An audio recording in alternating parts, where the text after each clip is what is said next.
All right, so for openers, are there comments, questions? Yeah, I have a question. Okay. I don't know if it's well formulated yet. I'm sorry? I don't know if it's well formulated yet. Okay. I distracted myself by trying to find your last answer. Right.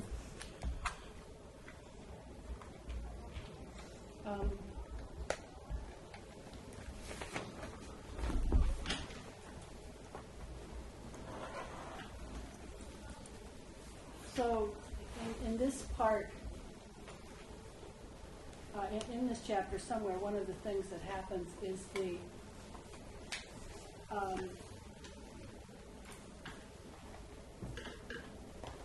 indication of the perspective of the TNO that has to do with the selflessness and the ceasing to reconstruct something. What was the Or verb you loss used? of the What was it? desire, Yeah. ceasing. Oh, right. Or loss of the desire for right. reconstruction. That's right. So that's been a theme throughout my reading of TNO, has to do with the sort of compelling logic of that, especially the lack of the. This sounds it's a bad way to put it, but it decreases the likelihood of actually understanding the TNO decreases the likelihood of being able to reconstruct what was the self, as well as reconstruct anything else about the past. Right. But specifically the self is what my question is about. So at some point you say being is a person, right? So we have persons without a self. Then there's the question of creativity, and what this is the part that I don't get. Or I was saying in the car, maybe I get it and I don't believe it. So it's the part about what I was trying to say. What is the is there a creator on page 500 and somewhere? Like, where did he go in there? Right? I mean, we did all talk. Well, I do about actually. that. I think it's in today's assignment, or is it last time's assignment, where I speak about the relationship between the creator and the creature. Yeah. As is that today? Yeah. Is that what you're referring to, Well, or yeah. you want to know where did the creator go? She won't believe it unless you say it. Is there a creator? Is that the question? Well, yeah, where Yes, did it there is go? a And creator. then Chuck says, well, the creator is us, which I could have said that sentence. Well, it depends. But No, I Yeah. don't seem say to- the creator is us in an unqualified sense. No, I know. But you seem to say it. There are different emphases at different points, Right. and in some place it's emphasized very clearly that there is a creator separate from us, off somewhere. You don't say off somewhere, Right. Well, that's but important. but the Not point, awesome. but off somewhere is Metaphorically speaking, you could say off somewhere, but not literally. well, of course, Yeah. he's a little off somewhere. A little off somewhere. No, I it- just- Well, I would say another way of putting it is, since you're provoking me along these lines, is off somewhere. I would say the creator is, in fact, this something of the language that I use in the appendix to Faith and Philosophy. I don't dwell on it, but it's there, I think, when I speak of the nearness oh, yeah. of the creator. Right. So rather than being off somewhere, the creator is so perfectly near that Chuck might as well think that the creator is off somewhere. In other words, the closeness of the creator to the creation, the creating that we are doing, as it were, the kind of perfect or absolute intimacy of the creator to that creation. If I put it into mystic language, which I'm not keen on, but just make an analogy, as the cause of our creating the world, you see, I would really want to bracket the notion of cause in that traditional sense and substitute for it the intimacy of the reality of the creator as intrinsic to the creating that we are now, as it were, in a position to do for the first time in history. In my mind, and I don't mean to interrupt you. No, that's okay. I have an addendum, but go ahead. Okay, it flips from a feeling of that intimacy to it becoming in a sense, a logical connection, which is almost like, a very improved deism. Okay, just say deism is, he set the whole thing going. Yeah, it's interesting. It's interesting you say that. I like that. And every once in a while he got to kind of check it out and wind the clock. That's the basic deism. Right. But here it has the incredible complexity that each of us is creating the whole, and there are infinite centers, and so that there is another kind of intimacy. But still, it's the hands-off quality that you insist on. It's so interesting you say that. I hadn't really thought of that before, and my first reaction is that, well, of course it isn't deism. Yeah. However, I kind of like the suspicion that there's a deistic quality to it, which you call the hands-off part. Yeah. Right. What I like about that is that it brings forward something of Jefferson's notion of deism, which is an intrinsic part of this American consciousness, insofar as Jefferson is. But I think what's lacking, or what the difference would be, which I think you may have just said or were about to say, is really the what I would probably understand as the gift of creatorness that we have in this context, right? So in that sense, there's a kind of the hands-off part is not. Now I have to be careful here because in Novitas Mundi I use the word indifference in a kind of constructive and active way, which is not common in our language. I was about to say that there's well, maybe I could do it this way. In other words, what might appear to be like as it were, the hands-off or the indifference of the deistic God, I would say the indifference of the omnipotence that is the creator God, that indifference is, in the sense in which I use that term in a couple places in Novitas Mundi, it's the being in the creation as the difference, as it were, making the difference in the creation, the difference in time, right? Making what is the essentially historical nature of the reality of the world be what it is, and so in that sense, the indifference is not really indifference in the deistic sense, but on the other hand, there is the sense of the freedom, right? In other words, it's not a matter of indifference, but it's, in fact, you could say it's a more personal. I would say, see, I guess while I want to get rid of the self, I don't want to get rid of the notion of person, and I don't want to get rid of the notion that being is a person, even where being means God. God is personal, but not a self. We are persons, but not selves. And therefore, if I put it in kind of Kierkegaardian language, the creator cares as one person might care for another, but because of the lack of self-consciousness in the very definition of person, the caring is, I would say, almost as it were, needs to be, logically at least, needs to be such that it is not controlling or... So letting be. Yeah, it's got to be a letting be if it's going to be a genuine regard for the freedom of the person who is the object, as it were, of this care or concern, if I use a kind of Heideggerian framework. Is there some sort of communion? Not connection, not continuity, not unia, but communion. What and what? Well, I think there's a communion in a number between creator and the creatorness of the creator. But it's the communion that's working in... See, sometimes you say it sounds just logical. Right. There it is. There is this participation that we talked about this before. You say it, and we discussed it, that in Aquinas, the role of participation is shifted from substance to act. Right, active being, ESSE. Yeah. ESSE. Yeah. And sometimes that has this sense of a greater intimacy, and sometimes it has a sense of alienation.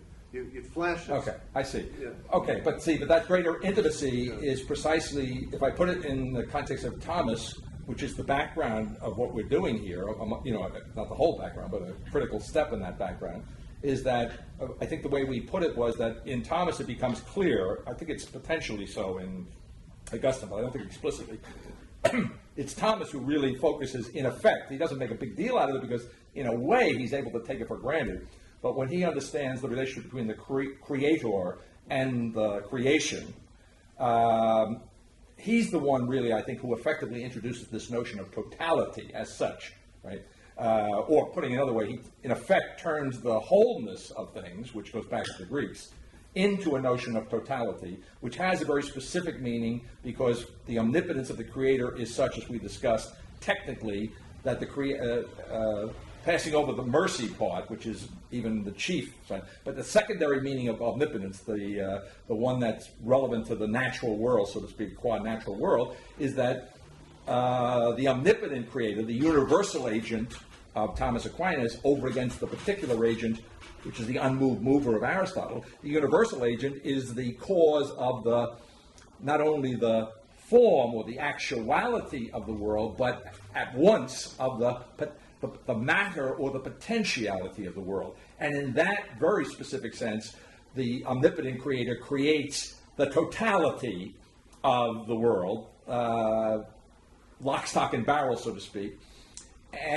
But the other point to emphasize, which I think I've raised in here, is that going back to the meaning of, actually the Greek meaning of wholeness, which carries into the notion of katholikos, Catholic, in the technical sense of the word, not only comprehensively universal, but each particular point in the whole, in the totality, that creator is not only the cause of the totality in that comprehensive, extensive sense, I might say, to use the language would have been appropriate to somebody like Descartes, but intensively the cause of each of the elements or the constituents of that extensive totality. So the intensive, now I'm going to speak in anachronistic terms because this is no longer viable. The presence, forget that. Okay, but as it were, the presence of the creator is a presence not only to the totality as an extensive matter, but a presence in passé terms to the intensive particular elements or constituents of that totality. Right. Equally, well, the point would be, go to the intimacy question, that presence or that being, the cause of, in Thomistic terms, is immediately so. In other words, the focus on essay, the significance of that is that essay trumps essence in Thomas, and that is to say, the act of being trumps the whatness of the creature. All right. Well, so the divine creator is personally, that is, by an act of will in Thomistic terms, is the cause of the to be of the essentia, right? So in other words, and that to be, you see, it's really existentialism can come out of nowhere, and probably the first existentialist is Thomas, sure. Right? And although he doesn't use the language, he doesn't say he's not talking there about he's talking about esse, to be. He's not talking about existere, to exist. Literally, he's not using those terms. Are not interchangeable there, right? But we would understand that in his act of being, that's the medieval anticipation, as it were, of something like a Kierkegaardian existentiality, right? The actual being of the concrete existing individual, the existence of the individual as existing. That has its root in Thomas's idea of the cause of esse, the causa ascendi, the cause of the being of the essence. You see, so that's the intimacy. But I would say that's the analog of the intimacy that we're talking about. The indifference, that is, the being involved in the creation, so as to now I can play with that a little bit. So, the indifference of the creator is precisely being in that act of the being of the creature, in that as it's being different than the creator, right? So the separation, right, is a positive separation. I mean, difference has lost in the thinking now occurring. It's really lost all of its negative connotations. You see, difference is not always negative in self-consciousness, but it is often the negative, right? Because it's often in the place of the other over against the self. You see, so if you can imagine an absolute differentiation as in the context of thinking now occurring as it were devoid of all negative implications, then the indifference in this constructive and positive sense that I'm trying to superimpose on the Thomistic situation, that being in the being of the creature as it's being different than the creator is not a self-other relationship. You say it's the positing, if I again use a Hegelian term, but I even use it in the thinking now occurring, although I have a Greek term to camouflage it, both to poien, right, to poien, to make to be differently without it being, that is what I want to get to make to be as another. See, so if we're talking about if we focus on the person, to make the person to be as a person, but as another, not as an other alternative to a self, right? So it's the creator as you might say the creator as it were, the absolute other, right? Or something. I'm not sure that's exactly the technical phrasing, but get the idea. The absolute other, creating the creature as an absolute other to that. I want to say to that first absolute other. Okay.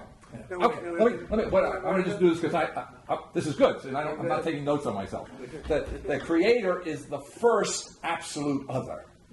You say, and the creature is the absolute other. You might almost say the second absolute other, which is nice because the second absolute earlier in the context, the second absolute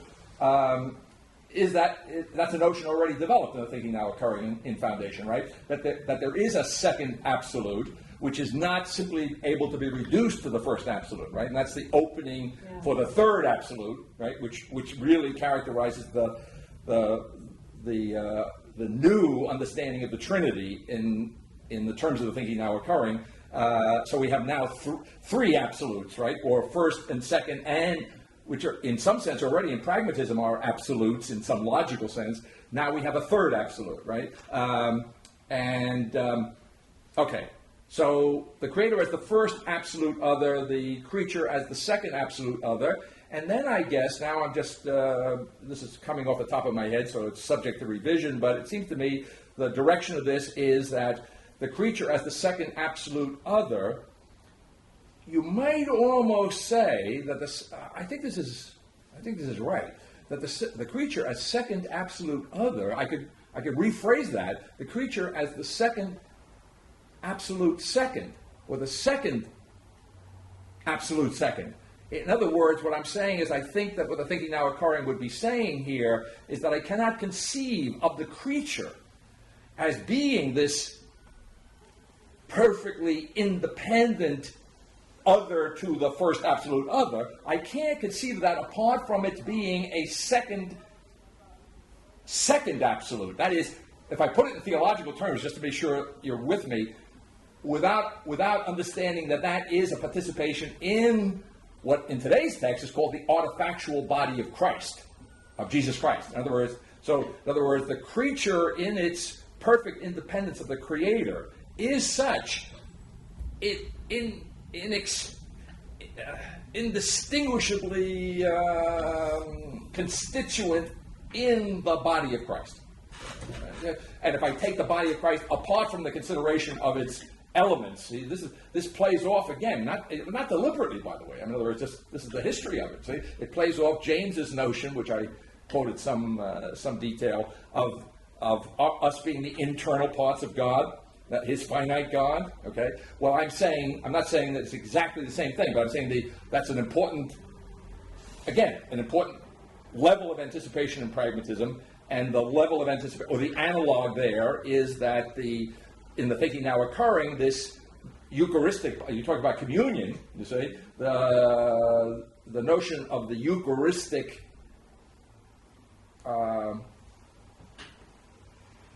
the absolutely Eucharistic existence, or existence itself as the Eucharist, right? As the body and blood, you say, we can simplify it, as the body and blood of Jesus Christ.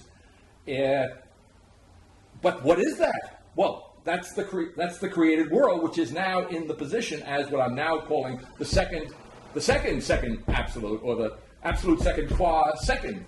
You say, the creature participating in being as it were an internal part. I mean, just in James's language, I would rather say a constituent, because inside and outside have also gone by the way, right? But analogously to James, the creature being the internal part of the what is now the analog of James's finite God, you see, namely the body of Jesus Christ, qua Eucharistic existence itself. So Yeah. that's the thrust of it. And in that sense, I think, to put it I think it's logically, internally quite consistent. I mean, I don't think it's a logical problem with that. I mean, there may be a problem of belief, but I think in terms of the structure of it, I think it fits and it holds together in the larger context of thinking now occurring. But so I interrupted something you were going to say. Well, there was just some details of what you started with at the beginning of this that I wanted to get straight, Okay. and then make another, see if something else worked with it. That you're basically saying is that in earlier versions of a picture of creation, it's unclear that creation is the creation of matter itself. So that matter in the Aristotelian sense, Right. Seems to be something that is molded like clay into through the impress of forms in a Platonic fashion. Right. And that comes up again and again in the quotation from Dewey, Dewey's commentary on Yes, Genesis 1. Right. So in saying that matter is created too, in Aquinas, that has the effect of saying that it's the particulars as well as the universality that is created, because it is materiality that particularizes the forms. Yeah, certainly for Thomas, right? Yeah, matter is the what does he call it? Principus individuatio. Yeah, right. The principle of individuality in Thomas is matter. Yeah, right, that's right. Right, and that's okay. So now, of course, that is being expressed in, as it were, representational language. Okay. It's being expressed universally. It's not being expressed intimately. So, what TNO would seemingly do to that is drop even the duality of form and matter. I would think, so that existence, the term of existence, doesn't make a distinction between form and matter. Okay, so that was one thing I just wanted to hold All that. right. Now the other was an experiment about creativity. I can understand my creativity. I'm writing a poem, I'm drawing a picture, I'm playing music. And it certainly is an important part to me in my understanding of how that works. That I treat my creation as something apart from myself. That is to say, I must let it be. I must use my creativity in such a manner that I'm not imposing something. And in fact, the entirety of the discipline of art making has to do with how you achieve that. Since, of course, it's as intimate as anything could be. So this also has to do with the matter of productive receptivity in the way I'm understanding it. My hand begins to move. I put the pen on the thing, and I don't know what it is that I'm creating, but something starts moving, and I'm receiving my own motion. And even though, from a certain perspective, this might be described as a kind of self-reference, in practice, there's no self-reference. There's no representation of what I'm doing to myself, apart from the fact that the form is emerging as I'm making it. So I have this extremely intimate relationship with my own creation that involves letting it be what it is and not be something that is being held close as my own. So you accept that as the analogy to what you're saying about the simultaneous indifference and intimacy in terms of the relationship of the creator to creation. As much as it pains me, I can't quite accept it. Okay, well that's what. However, I like want it. to experiment. I like it Yeah. because I want to take part of it. I accept part of it, and because what you're giving is maybe a little more subtle and thoroughgoing analysis that's really akin to Dewey's notion of what's really going on is that in Genesis is that, as in all human creation, God is using chaos and forming it. I don't. No, I know you're not going that far, but go ahead. Yeah. let me say why I say that. And I agree with you. I thought of Sartre when you said something to the effect that while you're actually creating, or you might say qua creative act doing, then you're not how will you put it There's no self-representation. Yeah. Right. Okay. And I thought, well, yes, that's correct. That's quite correct. And this is central to Sartre's analysis of the nature of the nothingness that human subjectivity is in its pure activity, right? It is not, in that sense, reflective. In other words, it does not make an object of itself insofar as it acts. You see? And so, but what occurs to me as you describe what you're describing is that, yes, in the act of creating, you, the human creator, are not, however you put it, self-conscious or self. Well, I'm not. I just want to get your term. Let me. Self-referential. But I'll put it in here because there is a kind of academic sense of the way artistic phenomena take place, right? In which it completely involves self-representation. Well, but you don't have to do that. I understand that. Yeah, I'm not disagreeing with you about the nature of what you're doing. I accept it. All right, but I'm trying to say what's the difference then. between. Yes. Where does the analogy break down? Yes. The analogy breaks down because while in the act of creation, you're not self-referential or whatever the right word there is. You are potentially so. You are potentially so. There comes a point, right, where the act flags, right, and then you are right. Now, here's my thought: the potential self-reference of even the artist in the act of creation, which is only potential, it's not actual, because otherwise he wouldn't be creating. I agree with you, right? The potential self-reference is the fact that the logic of it is the fact that you're creating using a pre-existent matter. You see, even though in the act of creation, qua actor in the creation, I don't know what you're using. You're using words, paper. You see, you're using something that's there, or if you're a painter, you're using a canvas and the paints and so forth and so on. What I'm saying is that the potential for self-conscious reflection, which is not actualized in the act of creating, humanly speaking, that potential is there. The corollary, the analog, that's not the right word, the counterpart to that potential self-consciousness is the fact that your creation presupposes a pre-existing matter to work with. So, if I read it back into our discussion, the creator who creates omnipotently matter and form in the one act, that is, for whom there is no pre-existing matter, that's the key point, right? And if you want, certainly in the thinking now occurring, if not in Thomas Aquinas, creates in such a way that really, certainly in any traditional sense, the distinction between matter and form really doesn't come into play, right? Because the subtitle of the book says matter is, in effect, the body itself. That is, matter itself is the body, or matter itself is informed, right? So there isn't even Aristotle had a notion of prime matter, which we never encountered, although I accuse Altizer of giving us a modern analogy that would stun Aristotle to think that somehow that we were sola materia, whatever I said there, prima. So what I'm getting at is that it's not. See, even in Aristotle, even in the ancient world, there is the notion of prime matter, not as something actually encountered, but in its kind of there. You know, in other words, it's potentially, but never.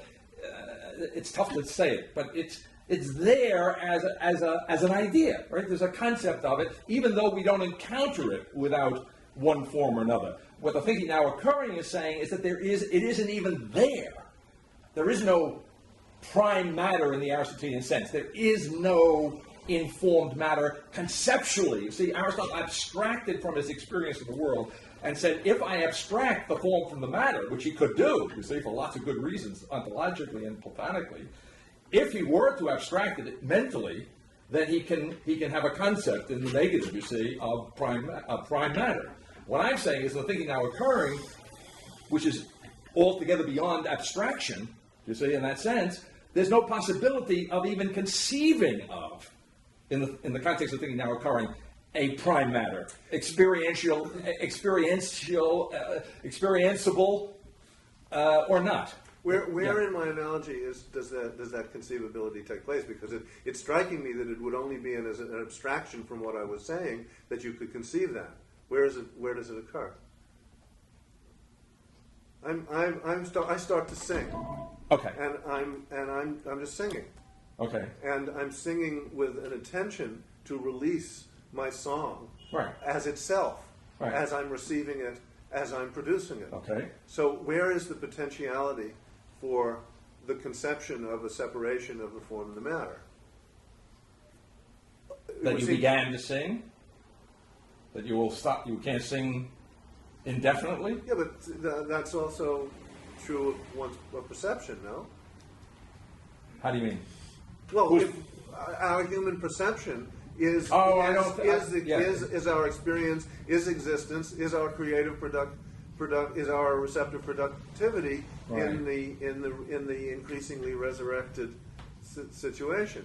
So what's the difference here? I mean, the point was simply to grasp what what we're doing in ordinary life. The artistic thing was just to get a handle on that, not to particularly valorize artistic creation. It was just to get a handle. Well, I have no problem with the latter, by the way. Valorizing is fine by me. In other words, I think that's the whole point here. But no, you answer. Where is the abstraction of? Where is the potentiality for differentiating the matter from the form? In the analogy, I'm not getting that. You say you begin. Well, that's one way of looking at it, and then when you create, humanly speaking, you use a pre-existing matter, is what I'm saying. You want to deny that or not? I don't know. Well, but if the analogy is in TNO, we're creating the world. Now, there's no pre-existing matter there either, is there? Are we creating the world out of No. So what pre-existing matter? If I start to sing, what's the pre-existing matter? Well, wait a minute. Are you asking me how the TNO would understand you as a creator, or are you asking? I'm asking whether my understanding of creative process as analogous to your sense of what our creation of the world in TNO is, whether that analogy as a self a pedagogical event, whether it's apt, whether that's what you're saying is that. Could I correct something here? Because it seems to me there is another dimension. As long as there is self-consciousness, and while you are in the creative process, that you say there is none. Well, but once the product has been produced, and once you're taking a distance from it, self-consciousness will reassert itself, and you will take it as. Okay, but now if that's the case, if that's what you mean, then why isn't that true of the relationship of creator to creation? He has also created something and released it. Now, he's suddenly in a situation of that's exactly the question. But he hasn't released it. That goes back to the deism question. Yeah, exactly. In one sense, he has released it insofar as I'll resort to something I said to Todd on the forum. insofar as that perfect otherness is the identity of the producer in the act of production, perfect otherness, in that sense, right, there's a release. But not a release in the sense of the deistic sense of indifference, right? Not a release in which the omnipotent creator withdraws from. That's why I was trying to emphasize the intimacy idea. It's not that he Okay. I'm just trying to get that, make that explicit, so that this kind of vacillation that goes on in my mind about it can maybe be overcome. Right. So I'm not sure whether we got there or not. All right. We're pointing at it anyway. Yeah. We haven't actually got there. Are we still on answering this question? Yes, and I'm not sure that Alia didn't have an addendum, right? You did? Oh, but that, I can hold the addendum. Okay. Yeah, that's fine. I had a minor question about the thing about imperfect indifference, but that got answered in this discussion. Okay, all right. And then we'll see if the other one comes up. Okay. Any other? That was all by way of opening comment. Any other comments? That's what I'm saying. A half an hour into opening. More. Any other comments, questions, or openings? Okay.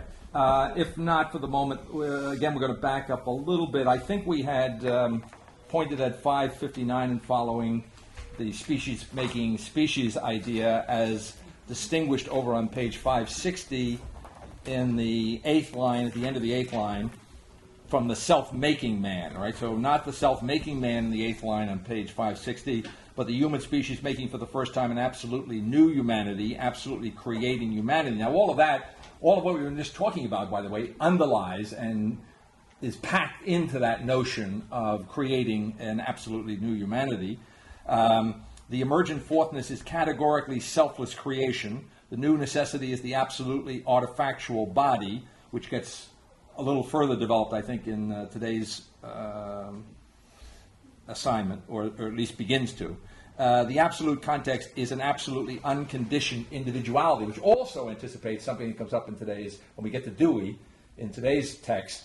One of the things I'm pointing out about Dewey is not only that he kind of reverts to a kind of classical understanding of a significant distinction between matter and form, but the positive side of Dewey, which I think is in analogous ways true of pragmatism in general, is that there is a real understanding of the, I want to say, the reality of the individual as the object, what Dewey calls, or I call with him on his behalf, the production of new individuals is, as it were, the goal of the object of science for Dewey. And in that sense, it should remind us, that emphasis, which is kind of bold on Dewey's part, but consistent, as I say, in its own way with James and Peirce, should remind us of something we emphasized at the beginning of Novitas Mundi, that when Aristotle was talking about the essence, the essence insofar as it is a real existent, is an individual existent, right? That is to say, unlike the Platonic essence, which as an idea, as a form, you see, exists apart from the world, there is no real essence for Aristotle. I have to be careful here. No real essence of any natural being, right? The divine essence is real, but it's not a natural. It transcends nature in Aristotle. There's no essence of anything in the natural world that exists apart from an existing individual, right? As it were, the existing individual embodies, as it were, the Aristotelian essence when we're talking about natural entities, right? So that notion of the scientific reality of the individual, it's interesting. This is why poor Kierkegaard, thank God he didn't come to America. I mean, it would have been really frustrating for him, okay? Because Kierkegaard, he's into the existing individual, but he can't take the existing individual seriously scientifically, right? Because he knows that serious science, read Hegel, right, has absolutely subsumed the existence of the individual, you see, in the universal idea. Okay? So, in order to really focus on the existing individual, Kierkegaard, and see, it's very, if you've read enough Kierkegaard, you know that he's not only is he taking pot shots constantly at Hegel and the Hegelians, but his counterpoint to them is the good sense of the Greek philosophers, who were kind of down to earth, right? So at least Socrates had no illusions, that he was some sort of embodiment of some transcendent idea, despite this pupil he had called Plato. So Socrates had a good sense of what it meant to be an individual human being, right? Not exponentially wrenched up that way it is in Kierkegaard's transcription in a Christian context, but nevertheless, okay, comparatively speaking. And that's no accident. What I'm saying, when you point to Aristotle, for Aristotle, the object of science was an individual. The human mind might know all things potentially, but it actually knows this thing. That's the actually existing essence. You see? Well, what I'm getting at is that Kierkegaard, in his own way, retrieves as it were, the concreteness of the existing individual, but he does so in a context in which to hold on to that as the ultimate object, he can't hold on to it as an object of science in his world, and therefore he can only hold on to it as an object of faith, and to hold on to it in the self-conscious acknowledgement of the absurdity of this commitment that he has, right? If he has that commitment. Whereas when you cross the Atlantic, all of a sudden you find a world in which you've got these guys telling us with no strenuousness whatsoever. I mean, a little bit of intellectual rigor, but it's not a paradox and it's not absurd. In fact, it's the right understanding that the object of science is a concrete existing individual. With the further, and this is the anticipation, as it were, of the thinking now occurring, with the further qualification in Dewey, that the act of knowing, in the pragmatic sense, creates the existing individual. Do you see? So, in Dewey there is there's a very close, it would appear at first sight, very close connection, and it's not a mere appearance, right? There's a close anticipation in some formal sense to the thinking now occurring, which is saying that we are creating the world in an unqualified sense. We are creating the world in Dewey in a qualified sense, but nevertheless, whatever the qualifications are, and basically they are a pre-existing matter or a pre-existing environment or an interaction with conditions, you say, that surround and therefore condition, it's redundant, the creative act, you say, set that aside, or set aside the conditioned production of existing individuals in Dewey's notion of what the scientific enterprise is really all about. Set aside the conditioned aspect of that, and you'll notice, you see, the notion of the creativity, right? The radical creative move there. Now take that in some sense in an unconditional sense, and you have, as it were, the thinking now occurring, at least in some essential sense, right? Vis-a-vis Dewey. Is the problem about the conditionality, right? Is that you've created a separation between your conception of the conditions and the conception of the act. Okay. Is that right? So you'll have this kind of thinking which says, well, there's this creative act, and of course there's these conditions, and so the whole thrust of the ontology, as it were, hasn't gone all the way into including what would be the conditions too. Correct. That's right. Yeah, That's right. Yeah. Right. And the thinking now occurring. There's no possibility. There's none of that laziness. That's right. Of That's leaving right. out That's the right. conditions. Yeah. Or if you want to speak about conditions, you have to take the responsibility for the conditions. Well, yeah. Okay, So in that sense, there's no there's condition. so much contemporary thinking. You're always talking about science or mysticism or art being a social artifact, or in some sense what is the stupid phrase that they always use? A social construction. Right. Yeah. And of course, they just completely leave out the fact that the social construction is a social construction. Right. That Okay. whatever the creativity would be, whatever it is that these social conditions are that are supposed to be conditioning your consciousness or your work, that somehow is left totally out of the picture as something that has to be accounted for by the entire ontological challenge. And it seems to be a similar thing, yes? Yes. It sounds that way. The distance. Right. There's a distance Yeah. between what is being laid down as the conditions and what's being foregrounded as the thing that's being understood. Right. That in principle, there, in principle, the self-consciousness is still there. Now, it's reduced in pragmatism, as I've said, by being, as it were, decentered. In other words, the decentering of the absolute self-consciousness of Hegel, the fuzzy Hegelianism of the pragmatist, is such that, beginning with Peirce, but also in its own way in James's version, well, let me say what I was going to say, and then before I say what James's version of it is, that there is an irreducible reality to the other. Or, another way of putting that is that the real is irreducibly other. You see? It's not simply other, but it's not ever able to be reduced to some absolute center, to absolute self. Okay. So the laziness of the conditions is basically the self. Sure, because if the myself is the foundation of my complacency. Yeah. No matter what happens on myself. Yeah. But in other words, that there is a representational schema, there is a matrix, there is something that takes care of there being this condition inside of which some kind of activity takes place. And that's the self-consciousness, that's the representation. Right. And the point I'm making right now is that in pragmatism, that's called in, the complacency of the self, as I just phrased it, is called into question. Yeah. But it's decentered. In other words, there's a greater degree of responsibility and activity in the creation of the world than pragmatism. You say, I mean, that's one of the. I don't think I quoted it in this book, but one of the. James has it. Maybe I do, but I don't remember.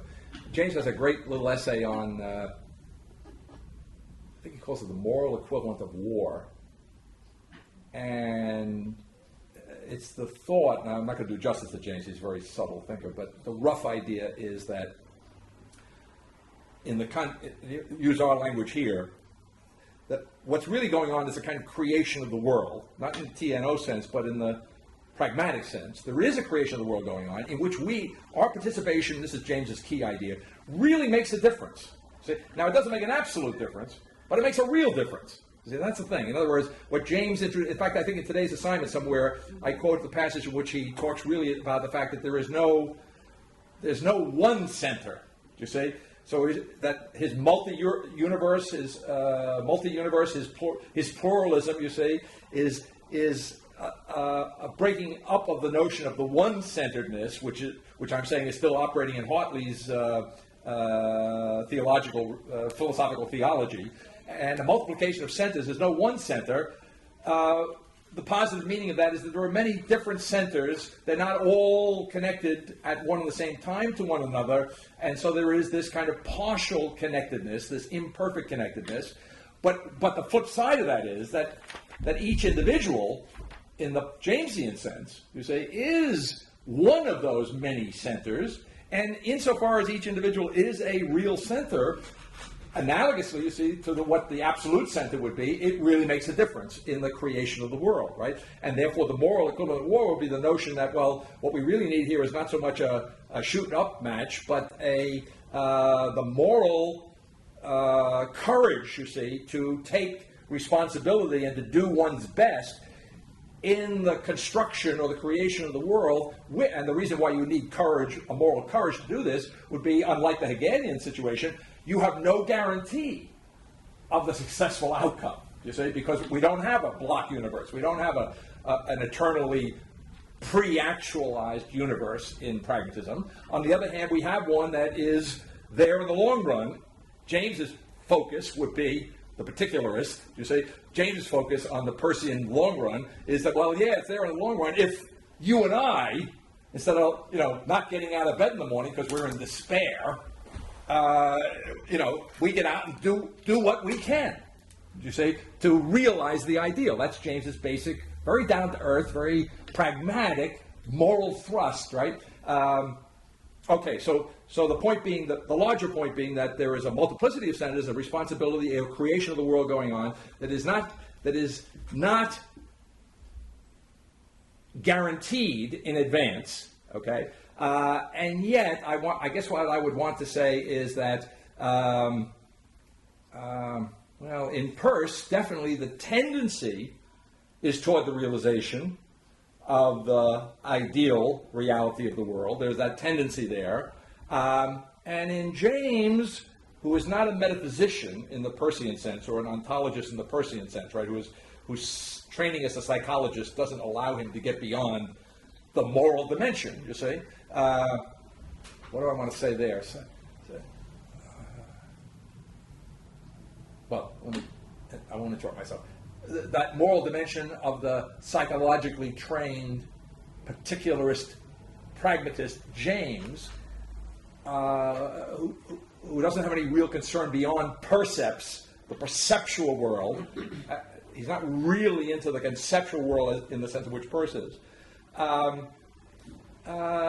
While he therefore does not posit, as Peirce does, the habit-taking tendency in the sense in which Peirce posits it as a kind of pragmatic generalist, I mean in the full sense of that word, James nevertheless believes.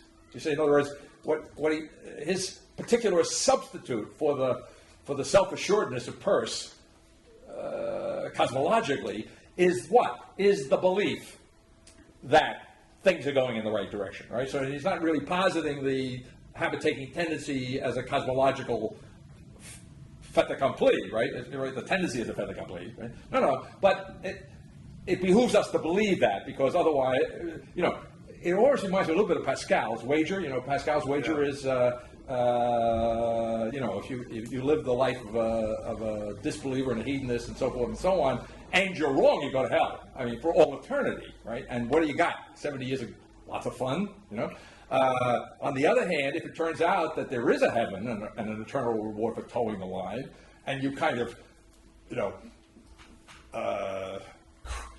what's the word? Restrict what otherwise would be a hell of a good time you could have, so you don't go to hell, and it turns out there is a heaven. Well, hey, yeah, you made some unfortunate sacrifice. You gave up a few extra chocolates and sweets and stuff like that for 70 years, but hey, you got an eternity of happiness. That's Pascal's wager, which he could only come up with as a mathematician, you see. Well, there's something of that in James, not quite so extreme, you see, but it's that idea. In other words, what are the choices, right? Here I am, I got to live, right? And I can assume that it's all meaningless. I could be an existentialist, right? Although existentialism comes a little after James historically in that sense, the Sartrean sense. I could just conclude that it's all going to be, it's all running downhill, right? That's as good an abstract supposition as the Peircean assumption that it's really running uphill. It's generally getting better. I could say it's generally getting worse, but James's solution to that is a purely moral one, right? He has no ontological interest in, he can't decide that ontologically, but his pragmatic particularist solution is, well, listen, I got to do something today. Now, if I believe that it's going in the right direction, then I'm going to be inspired to do my best to contribute to that, right? But if I believe, right, that in the long run of things, everything's going to be kind of pure dust, right? It's all going to, right? The heat death of the universe is the whole issue, which to him, by the way, means there is no God. You see, then I'm going to live a kind of unmanly life. That would be the way James. That's the way he feels about it. I don't know whether he phrases it. There are two things. Huh? It's un-American. Well, it's probably un-American. Well, he in the varieties of religious experience. There's this whole big thing that deals with the what he calls the religion of healthy mindedness. Yeah, okay. And it's sort of the precursor of New Age positive thinking and all of that, which he has a certain. He's like attracted to it in a certain way, and it's sort of the performativity of that. Right. Today we would call performativity, right? That saying makes it so, so that you don't really want to say the wrong thing to yourself because things will go better. Because you will act in accord with what you believe. If you have a belief that leads you to constructive activity, that's right. Basically the other side of this is in terms of. But it's not a naive positive. No, it isn't. It's an analysis of it. He has an entire subtle analysis. But the other side of it, this isn't in James, but it's the thing that's coming in dark waves from across the sea, is, I was just thinking about this more and more about this, is that you think of in the poem of Tennyson, In Memoriam. Mm-hmm. You know that poem? I do, but you have to. It's this been a while. long, sad, painful account of the world darkened because of basically Darwin. But it's just quatrain after quatrain of sadness about the impossibility of there being any light in the world.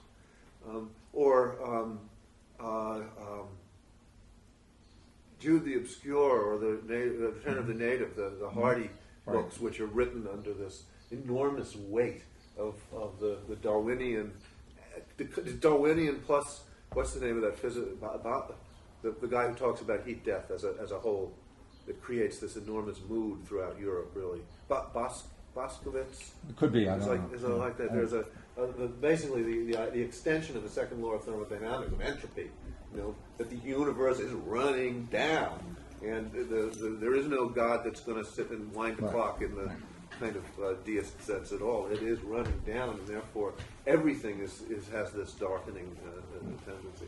And that's really a huge part of the background of the modernism, which comes to its last gasp in the attempts of an Altizer to buy that. Yeah, but again, remember, Altizer, in some sense, buys into that darkness, but he's very American insofar as he understands somehow or other. Well, there's a lightness in that darkness, right? So it's not quite the. No, definitely. Yeah. But it's the interplay between these different Right. between the American. Okay.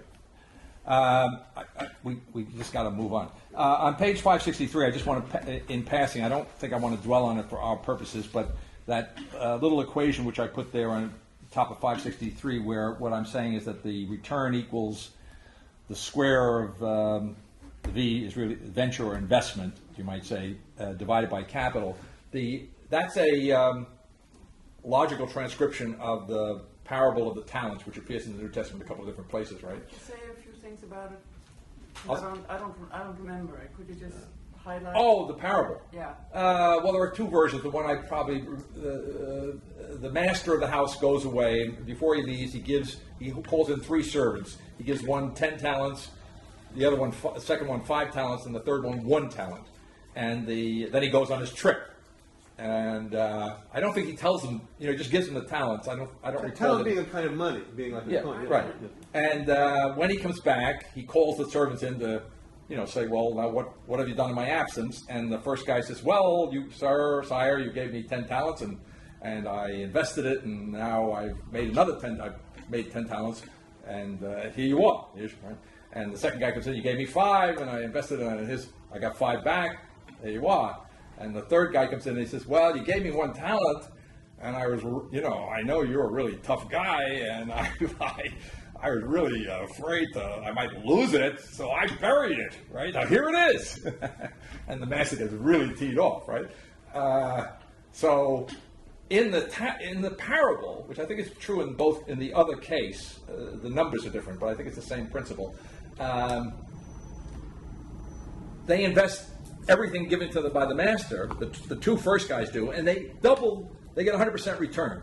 The other guy preserves what he got, but he doesn't invest it, and he gets 0 return, and then the master takes, the conclusion is, the cruelest part is that he says, well, take that talent from him and give it to the guy who earned the most, right?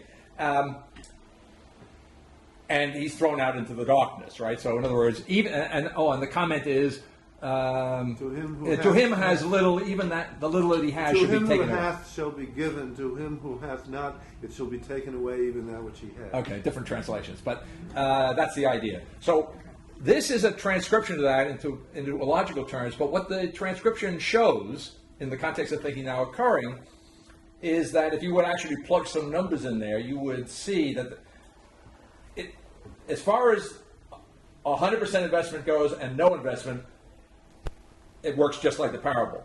But if you plug in, let's say I invest 90% of what I have, right? What this will tell you is that, well, you'll get back a 90% return, meaning you'll get 90% of the 90% that you invested back. So you'll get 80%, 81%, something like that. See? Okay. Logically, what that does is that it suggests, it's one way of suggesting the elimination, the breakthrough of the all or nothing, the being or nothing relationship, right? There's a real intermediary position, right, which follows through. So in that sense, that's one of the implications of that, and that's the one I wanted to point out today. But as I say, and then the Hartley thing again has an interest in and of itself, but I don't think in our context we need to dwell on it. And coming to what I had already alluded to on page 569, I say there about 7 lines down in 569, for James, life is a generically polytheistic experience, the whole point of which is no one point to which everything can be reduced, and which to that extent at least guarantees that insofar as there is a self, it is always and everywhere the self of the particular individual, which, since it not only does not exist tangentially to a circle about the one, the central point, but rather is tangent to curves of history, the beginnings and ends and forms of which pass wholly beyond its ken, does not therefore exist apart from the experience of some part of this indefinitely wide life, but exists indeed in a circle which is no circle, just as pragmatism has no dogmas and no doctrines save its method. Now, the method of pragmatism is, and this is quoting James, the attitude of looking away from first things, principles, categories, supposed necessities, and of looking toward last things, fruits, consequences, facts. And I thought to put this in the context of the comment that we noted in one of the earlier footnotes where Peirce is distinguishing himself from James, or James from himself. James is the percept man. Peirce is the concept man. Notice here, James, in his own way, in a totally different, a larger sense, he says he's looking away from categories. You see, what he contrasts with the categories which he turns his back on, so to speak. In that sense, he turns his back on Peirce's view of pragmatism. You say, he turns toward what? Facts. Well, if I ask Peirce, what's he talking about? He might tell me percepts, but logically he would tell me he's talking about secondness. You see, he's talking about the pragmatic corollary of the particular moment, if I put it in Hegelian terms. You see, so James is a particularist. He's a pluralist. He's a secondness man. He's a fact man. And in that sense, he's into percept, because if you go back and look at what Peirce says about secondness, one of the ways in which he tries to explain, he has many different ways of explaining all of his categories, but one is the notion of what happens when you hit something, the reaction, the brute force reaction when things collide. Well, where do things collide with brute force? In the perceptual realm. You see? And so this is the context in which James is. And then I also wrote in the margin here, just to make sure I get the big idea out while we're combing our way through the text, that Dewey is, which I may have in another way said earlier, that Dewey is the synthesis of the Peircean and Jamesian moments. He's the synthesis of the idea man, the concept man, and the percept man, the man who's interested in the concrete facts of the here and now, versus the guy who's interested in the long-term, future-oriented, possible implications of the concept. Dewey synthesizes those, as well he might, as I think I pointed out to you as a young man, a Hegelian. But he actually, I don't mean this, he just does this intellectually. He lives it. He thinks it. He embodies the synthesis of those two things in his notion of the translation of pragmatism into the instrumentalism of the scientific method, where the hypothesis is the concept and the experiment is the perceptual hard apparatus realm of factuality, you see, and where in a scientific context I cannot separate. You see, the experiment is the synthesis of the idea and the factual environment in that sense, right? And Dewey brings them together, unites, and I think he says somewhere in our reading, I think we may have already pointed it out, but it's there. The unity of concept and percept is what's going on in Dewey. And again, it's at that level, again, Dewey is maybe the proximate, setting aside Altizer, who in some certainly in some theological way, is the proximate anticipator of thinking now occurring, or the anticipator of what cannot be anticipated, or the anticipators, I think I said in the text somewhere, of the unanticipated as such. Okay. Analogously, Dewey is, as it were, the scientific proximate anticipator of what, as such, is the unanticipated, insofar as he is into the unification of percept and concept. Do you see? You might say, in broader terms, into the unification of form and matter. Do you see? And so, in a very concrete sense, although it's already there in Peirce, who denies any sharp line of demarcation between any two things, whether it's substance and appearance, form or matter, you see? So in other words, it's not a revolution in Dewey. What Dewey has taken is that blurred line, that intermingling between form and matter, appearance and substance. It's already there in Peirce, and he's concretized that. Where is it concretely in our experience that we actually have that inseparability of what otherwise could be distinguished as the idea and the matter? Well, where we have that concrete merging, you say, is in the scientific experiment. That's the concretion of that merging, which reminds me to say, it's in there in our text somewhere today, I think. James, where does James speak of the insensible? Blending. Yeah. It's on 571. It's amazing. Novelty. Yeah, exactly. So we're hitting, it's the same theme, and we're hitting it from different angles here. So if you look on 571, is it? And, yeah, I'm just trying to find it. Oh, wait a minute. Oh, did you say 571? 571. Oh, it's on the same page where I was? No, you're on 69. You're on 69. Turn the page. Oh, yeah, okay. Yeah. In the quote, novelty, as empirically found, doesn't arrive by jumps and jolts. It leaks in insensibly. Now, that's such a great thing for him to say, because it's almost as if he was taking Peirce's text. Peirce literally says, which I think I quoted someplace, that when Parmenides says being and nothing are, alternatives to one another, simply, and he says it sounds plausible, but we flatly deny it. Peirce then says that being and nothing merge insensibly. See? So it's as if James took the passage, the insensible part, and instead of giving me this ontology about the merging of being and nothing, he translates it into the world of our particular sensible perceptual experience, and the equivalent of that insensible merging in Peirce is the likewise insensible analog of the leaking in of novelty, which he further down about the 6th line of that same quotation, all the old identities at last give out for the fatally continuous infiltration of otherness. Oh, see. So when I say that the pragmatism in some sense, okay, had to be carefully handled, but in some sense anticipates the thinking now occurring within the limits of a modified self-consciousness, you could put it that way, right? You could see it here in James's text, right? This is opening. See, and in that sense, somewhere, was it in Novitas Mundi, where I say that I accuse modern thought of being essentially passive? I think Waltraud at the time asked the question, what was going on, and I said that the passivity, the inability of self-consciousness to maintain itself ultimately in face of the otherness of its object. So in that sense, you see, pragmatism is less passive. It's more active. It's more. You see, the moral dimension comes out clearly more at the moral thrust of that comes out in James, right? But in other words, it's true of all pragmatism. In other words, it's not dealing with the world only on the condition, you see, of a simplification to an absolute self-consciousness. It's risk-taking.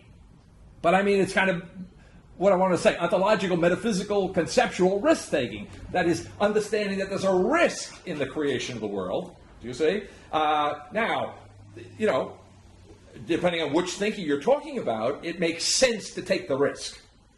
To say, if I'm Peirce, it makes sense to take the risk because my ontology tells me that the general tendency is in the direction of a payoff. You see, if I'm James, it makes sense to take the risk. Doesn't eliminate the risk, but it makes sense to take the risk because otherwise I'll just stay in bed and I'll have a kind of lackluster life. What kind of a life is that? And if I'm Dewey, it makes sense to take the risk because it's the only way I'm going to actually change the world is by the risk of changing it through scientific investigation and experiment, right? And he did that very concretely and being very interested in education. Oh, absolutely. I mean, his influence in education has been tremendous. Yeah, sure. He applied it in that sense. That's right. And so on another level, he's a synthesizer. In other words, here's a philosopher who was also operating. In other words, he's got that abstract element of his thought, but he was involved, practically speaking, going around giving all lectures and promoting this philosophy of education, which was immediately dealing with the world in that sense and changing it. He was actually doing it in his own lifetime. You see? Yes, that's right. So, okay, but to back up a little bit on the analytical level, it's that. So in James, but it's true of all of them in each in their own ways, right? It's unlike an absolute self-consciousness. This what I'm calling significantly and truly modified self-consciousness.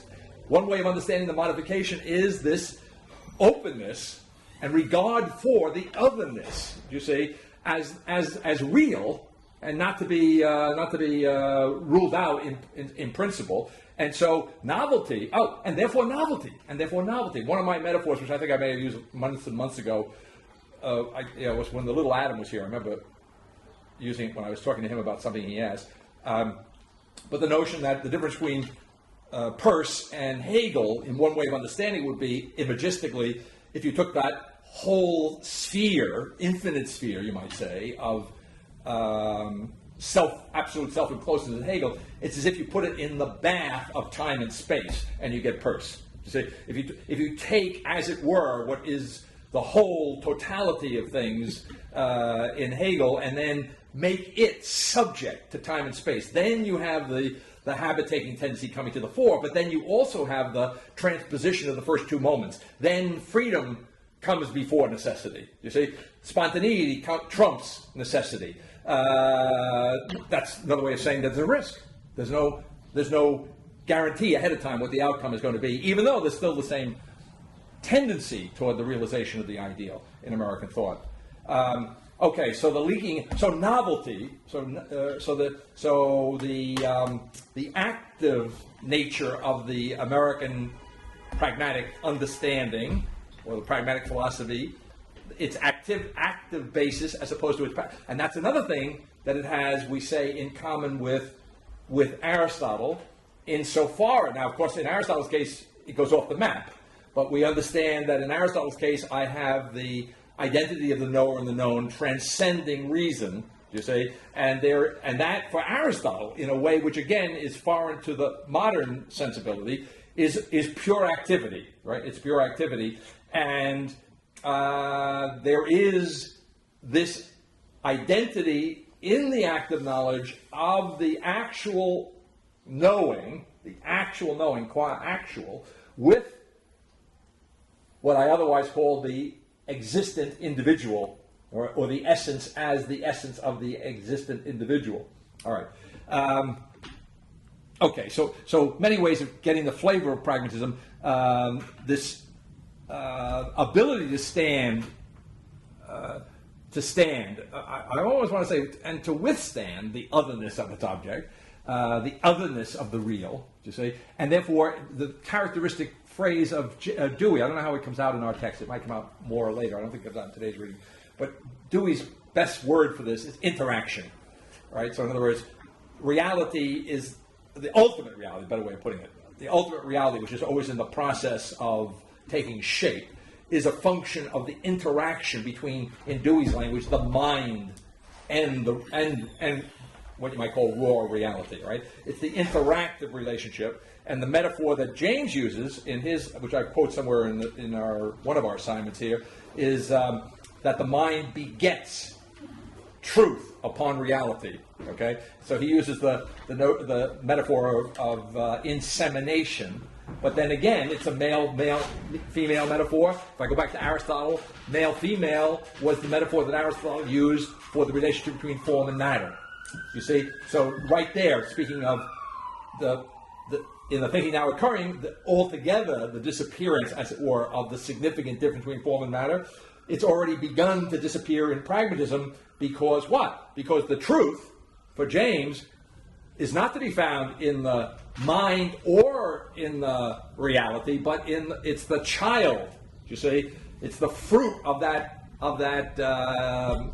intercourse. Literally, is the metaphor that he's using. You see, in James. Well, the metaphor of intercourse in James, which you'll notice how concrete it is and how personalistic it is, becomes in a more generalized scientific sense interaction in Dewey. You see, but it comes to the same thing, and it's there in Peirce's statement. It's implicit in Peirce's statement that being and nothing insensibly merge, right? In other words, and that is the condition for the evolution of ideas, the evolution, the general tendency in time and space toward the realization, the ultimate realization, never actually arrived at, of the self-realization, which he understands, by the way, just to close a couple of circles here, to be what the absolute first is as the creator of the universe. That's that's Peirce. When Peirce talks about absolute first, his theological framework for that is the absolute first is God the creator.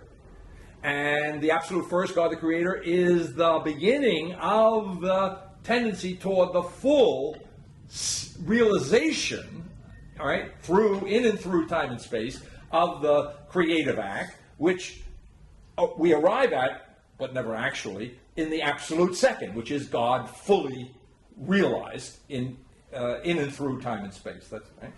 Which is another thing I thought to mention that comes up in the... no, I'll skip that because we'll come back to it. Okay.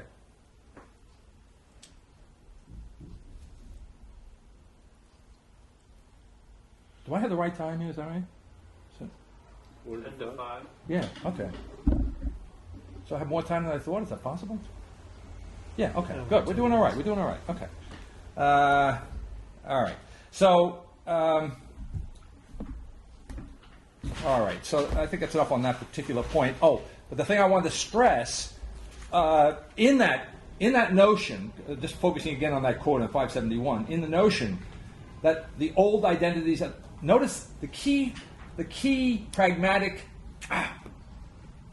see, this is the negative form of Peirce's what I keep calling in the text, by either explicitly or by reference to Peirce implicitly, the postponement, the infinite postponement, you see, of this complete realization of the creative act. In James, that takes the form here in this particular passage that all the old identities at last give out. Do you see? In other words, that's his way of saying that, well, they may not have given out yet, but eventually they will give out. Do you see? And what I'm contrasting that with, in effect, over on page 572, the second line, just as the infinite postponement of self-consciousness makes room essentially for the experience of the partial novelty, which is the fatally continuous infiltration of nothingness, right? Otherness. I'm sorry. What did I say? Otherness. Okay. Which warps things out of every original rut in such a way that all the old identities at last give out. That is, retrospectively and not altogether for the first time. This is the strategic point, the defense of which against all penetration is absolutely necessary for pragmatism, lest it be surprised by the absolute. Right? So in a certain sense, I think I was saying last time that it has to do with the Peirce's distinction of his notion of doubt from Descartes' notion of doubt. And Peirce says, we were talking last time, Chuck brought up the issue, that Peirce doesn't deny that we doubt. He just says this business about a theoretical doubt, Cartesian doubt, that's a pure abstraction. We don't actually doubt that way. We have doubts when what I was calling the complacency of our mindset, our habit of thinking, which we've acquired along the way somewhere, when it's jarred by some unexpected thing that happens. Right? So I think I said, I don't know whether Peirce uses the term in that particular passage, but the thought would be, in other words, when something surprises us. Right? We're not surprised when things keep happening the way we expect them to happen, right? But when something happens that we don't expect to happen, that doesn't square with what we what we think, and if we get fundamental about it, see, then we're surprised by reality, right? So I'm playing with that here, right? In other words, pragmatism in its I don't know whether appetite is the right word, in its tolerance for the infiltration of otherness, in its acceptance of the fact that all the old identities at last eventually give out, do you see? Because even though this novelty is leaking in, if it leaks, and by the way, if you don't plug the leak, your basement's going to be run over with water eventually, okay? So novelty is leaking in, and given enough time, right, all the old identities are going to be submerged by this novelty, right? That's the thrust of the way he's thinking, you see. But this is not happening here and now, right? This is in the process of happening, right? Okay, so there is this tolerance. So another way of putting it is that. So then, built into pragmatism is the acceptance of the surprising nature of reality, which is another way of talking about the novel events that really are, or that reality gives us, right? The novelty, right?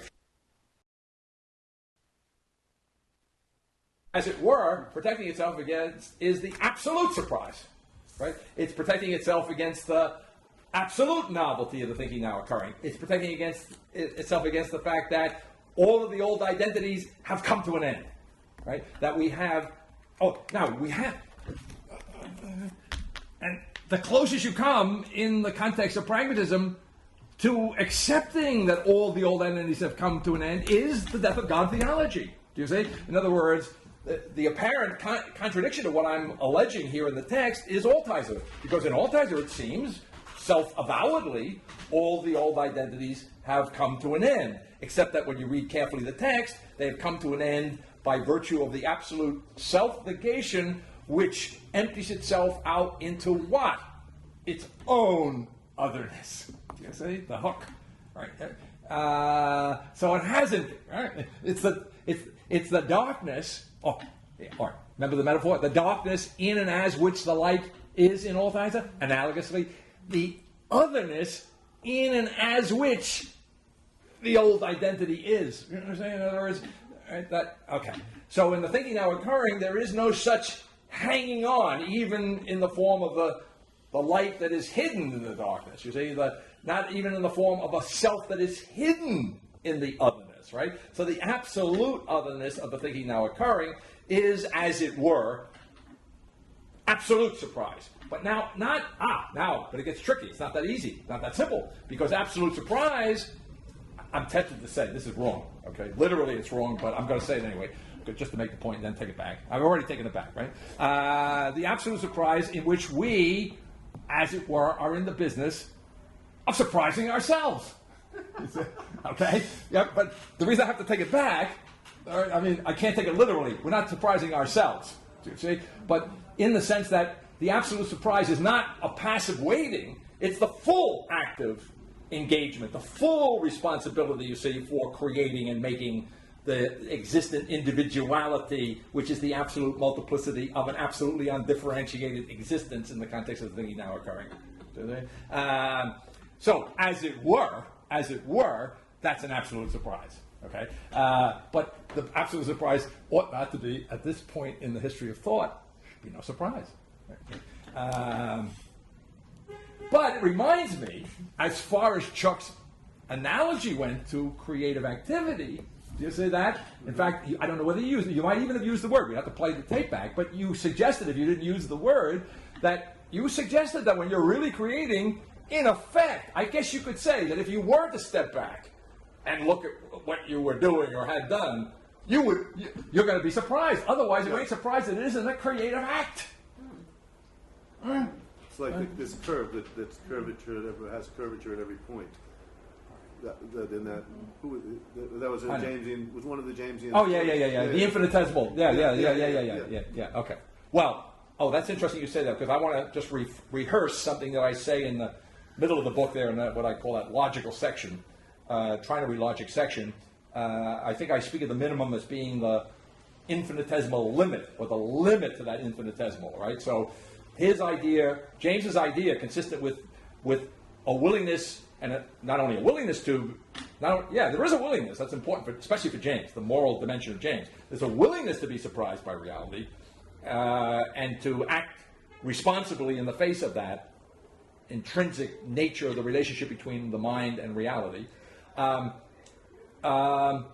But there's no limit to that infinitesimal. That's the point. There's no limit to that series of surprises, right? So, as it were, although it's a difficult concept, I think, to get your mind around in the thinking now occurring, although I tried to explain it in Anaxagorean atomistic terms, the thinking now occurring is the infinitesimal as minimum, right? Or the minimum as the limit of the infinitesimal, or it's the thoroughgoing Anaxagorean infinite division through, which has the virtue in Anaxagoras of infinitely preserving the specificity, that is the intelligibility of our experience, but which has the shortcoming that there's no end to it, and therefore it creates. Oh, by the way, see, I know this is hard, so we really have to get out beyond self-consciousness in order to be able to grasp this, as it were.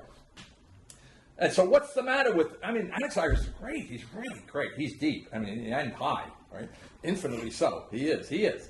And the deepness in Anaxagoras is this infinite division. The deepness is that no matter how far down I go or how high I went, I never lose the intelligibility of the world, right? The problem is that if there's an infinite, and this reminds me, as I'm saying this, it reminds me of Hegel. Hegel is in a halfway house between, he's in a halfway house of a sort between Anaxagoras and the thinking now occurring. But what I was about to say, then, is an analog in Hegel, who, by the way, ends the phenomenology of spirit.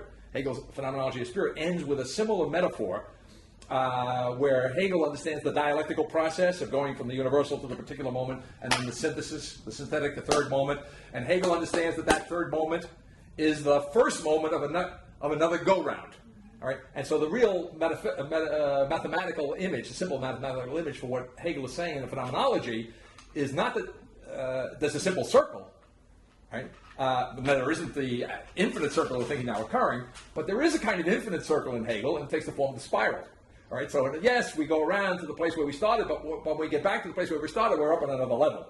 You see, we're building on the previous, right? Well, the point being in Hegel is that analogous to what I'm saying about Anaxagoras, you could go where do you start? Right? Let's go backwards, right? Or let's go ahead. You see, and so this is what I want to say about the limitation of Anaxagoras, which is there in Hegel in a very highly developed form. But in Hegel, it's explicit. It's implicit in Anaxagoras. Is that this process is an eternal actuality. It's not bathed in time and space. It's not put in that bath water of pragmatism, you see. And therefore, while there's this infinite development within the limits of this eternal living idea, you see, in that sense, ultimately there's nothing essentially new in that sense, you see. There's novelty within the limits of this eternal absolute essence or whatever. Okay. So Anaxagoras has that limitation. And that would be analogous to the limitation of Hegel, right? Now the Americans are trying to dilute that a little bit, right? To bring it down to earth, so to speak. Incarnated. They're in the talk about the incarnation of the transcendental ego and the thinking now occurring. You could say that incarnation is anticipated in the kind of incarnation of the Hegelian ideal. You see, in time and space, in the Persian notion of the evolution of Platonic ideas. Well, evolution means that somehow or other there is an evolution, there is a change in those ideas, which is not able to be understood apart from the lack of a sharp demarcation between the eternal and the temporal spatial in pragmatism, right? Now, what was I going to? Oh, so in Anaxagoras, just to go back to the more simple prototype, in Anaxagoras, although Anaxagoras doesn't make it explicit, the price he pays, or what he doesn't have in that infinite intelligibility of the world, which has its more developed, historically conditioned actuality in Hegel, what Anaxagoras doesn't have is he doesn't have any ultimate beginning, real beginning or end, right? In other words, it is That's his form of the eternally unchanging reality in the Platonic, or in the Greek or classical mindset. That's what I'm saying, all right? Whereas the atomic theorists, who, by the way, also thought that the atoms in the void were eternal, nevertheless, when I divide through, I come to the atom, right? The atomos, the uncuttable thing, the atomon, the thing that cannot be divided. I come to a limit. But when I come to that limit in the Greek atomism, I'm there dealing with a surd. I'm dealing with a mindless, pre-mind matter, as it were. They weren't quite Aristotelians, but in Aristotelian terms, it would be kind of nuggets of mindless matter, right?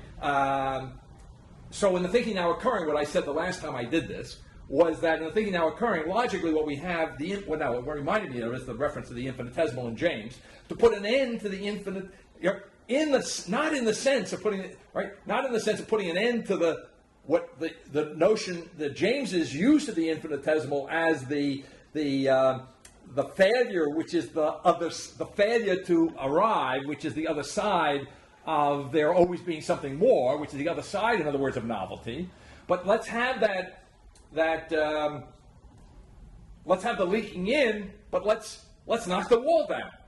I think that's a good metaphor, right? Since I'm on that, right? We want to get rid of walls of the thinking now occurring. I mean, we don't want to; they're gone. But I'm just saying, as it were, we want to get rid of the walls of the thinking now occurring. So if your basement is flooding, it's leaking in through the basement. What you want to do here is get rid of the wall. Okay? Let it flow. Let it go. In fact, I use this, I think it must come up in the next assignment when I get into the edge business, and I talk about the edge of the river not being the banks, the edge of the stream not being the banks of the stream, right? And then I say, this is anticipating the next assignment, that everything is flowing now in the thinking now occurring. That is, as it were, both the stream and the banks are flowing. Okay? All right, so maybe my metaphor is correct. Anyway, the point being, go back to the infinitesimal limit, or the limit on the infinitesimal, not to get rid of the notion of the possibility of change as it exists for real in pragmatism and in James, but to say there's an absolute surprise, there's absolute novelty, you see, and in that sense, there's got to be, in some sense, analogous to the infinite intelligibility in Anaxagoras and in Hegel. There's got to be a limit that is a positive limit. That is a limit, you say, which is the limit of. It's the end of the what? Of the leaking in of novelty. It's the end of an imperfect process of the creation of the world. In that sense, so it brings me back to that notion of that. Where I played on that word outrageous, which comes from outre, right? That as it were in the thinking now occurring, limit here now has a different meaning than it's going to have in Hegel, where it's always got a negative implication. That's it. I said before, in the thinking now occurring, difference has no negative implication whatsoever. Granted, in self-consciousness, it doesn't always have to have it, right? But it's potentially that because of the self-other. In the thinking now occurring, difference cannot be a negative. Cannot be a negative. Analogously, limit in a self-consciousness need not be always a negative, you see, but it has that potential, right?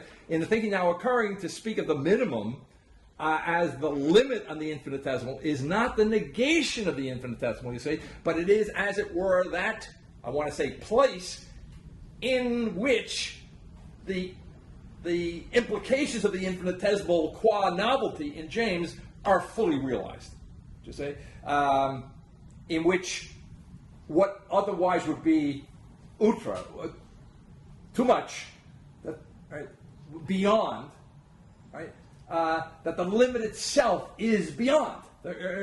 So there's no beyond the beyond. There's no beyond the limit in that sense. The limit is the beyond. It's the sheer transparency of the situation in which I don't any longer have the potentiality even for self-reflection, for ceasing to create, for going to bed, for going to sleep. Right? Were you saying something? I heard something. That makes sense. He said, That's good. Oh, okay. I thought. Okay. Okay. All right. Now.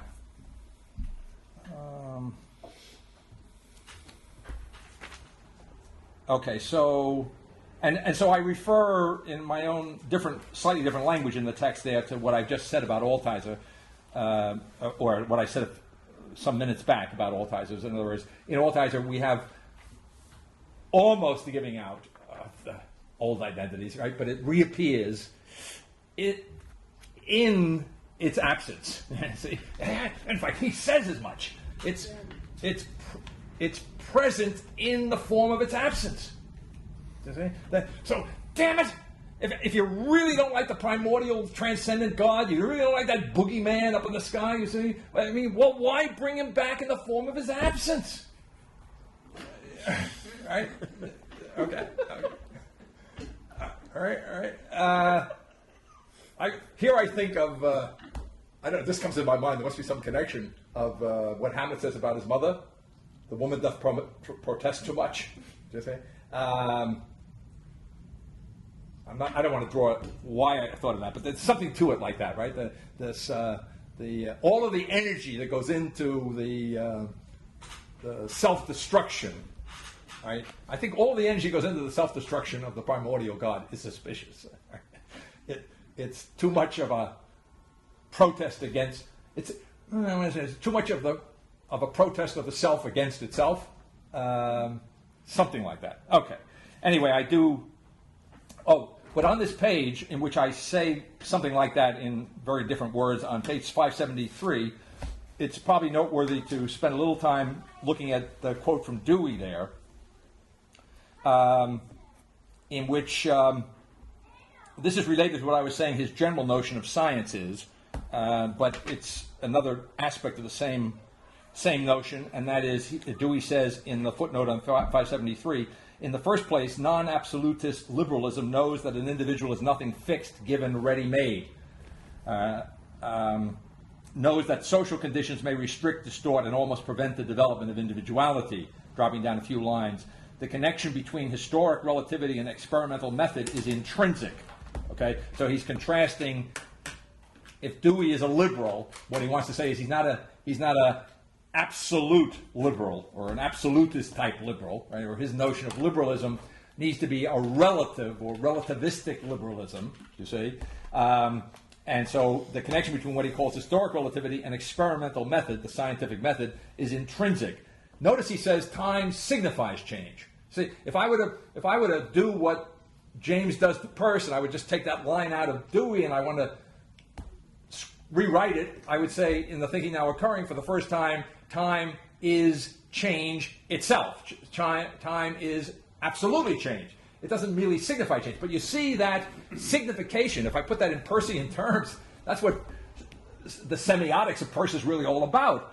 The semiotics of Peirce is the inseparability of the signified and the interpreter, right? In other words, the sign is that middle ground, you see, which mediates between the ultimate reality. I mean, the sign, read thought, right? The sign, the thought, is the middle ground which mediates between the ultimate reality, which I never experience in the raw. I never experience it except through one sign or another of it, you see. But the I that's on the receiving end of this signification of that reality, you see, is the interpretant of the sign, you see. So what I'm getting at is that so I'm saying that Peirce's semiotics was all very interesting in itself. You can spend a whole career, you can make a whole career out of that. And people do. It's a good thing to do if you want to make a living. But it's just a very elaborate presentation of the fact that being and nothing insensibly merge. Right? It's another level, a very interesting level of the notion of the third as relative. You see? And here you have that not in semiotics. Here we have this in a kind of quasi-political social analysis. Deweyan context, but it's the same idea. Time signifies change, right? In other words, again, we have there's an inextricable connection, as it were, between time and change, you see, but they are different enough still. You see, there is that signification that's going on in the middle, which is not an absolute middle, an absolute sign. Now when I say absolute sign, I think of what I did to the schema. the schema in the thinking now occurring is like a sign that has become absolutely the reality. I mean, but absolutely the reality, so that the distinction no longer means anything. You see? So you could, I like to say there are no signs. Language is not a matter of signs of thinking now occurring, but I could say in the proper context that language is the absolute sign, right? That is the sign which doesn't point beyond itself or before itself, you see, in which everything is, I mean, the absolute sign, you might say, is the unum in the thinking now occurring, insofar as the unum has that radical, absolute middleness as its quality. All right, so I'm doing, by calling attention to this footnote, I want to do a couple things. One is that, but then again, I also want to point out that he says, fourth line from the bottom of the quote, the earlier liberalism in being absolute was also unhistoric. The same thing is true of any theory that assumes, like the one usually attributed to Marx, that temporal changes in society are inevitable. Okay, so in other words, it's not enough, and this is another difference between what I called in the text, and I anticipated this some time back, a couple of weeks back, what I call Marxism in the context of the analysis of the Americans as a monistic pragmatism and a pluralistic pragmatism, using James's phrase, but generalizing it for pragmatism in general, the relativism of Dewey and so forth. And in Dewey's way of appreciating that difference is, yes, of course Marx is into change. Of course Marx is the guy who said, George Bush was not the first guy who said the mission of America was to change the Middle East, to change the world, right? See, you have to say something on George's behalf. Okay. He's never going to make this point for the very simple reason that he just doesn't spend any time thinking, okay? But nevertheless, when Bush says, right, that he believes in Woodward's book, apparently, when he believes that it's his mission and our mission to change the world, right? Well, Jesus, Marx could have said that.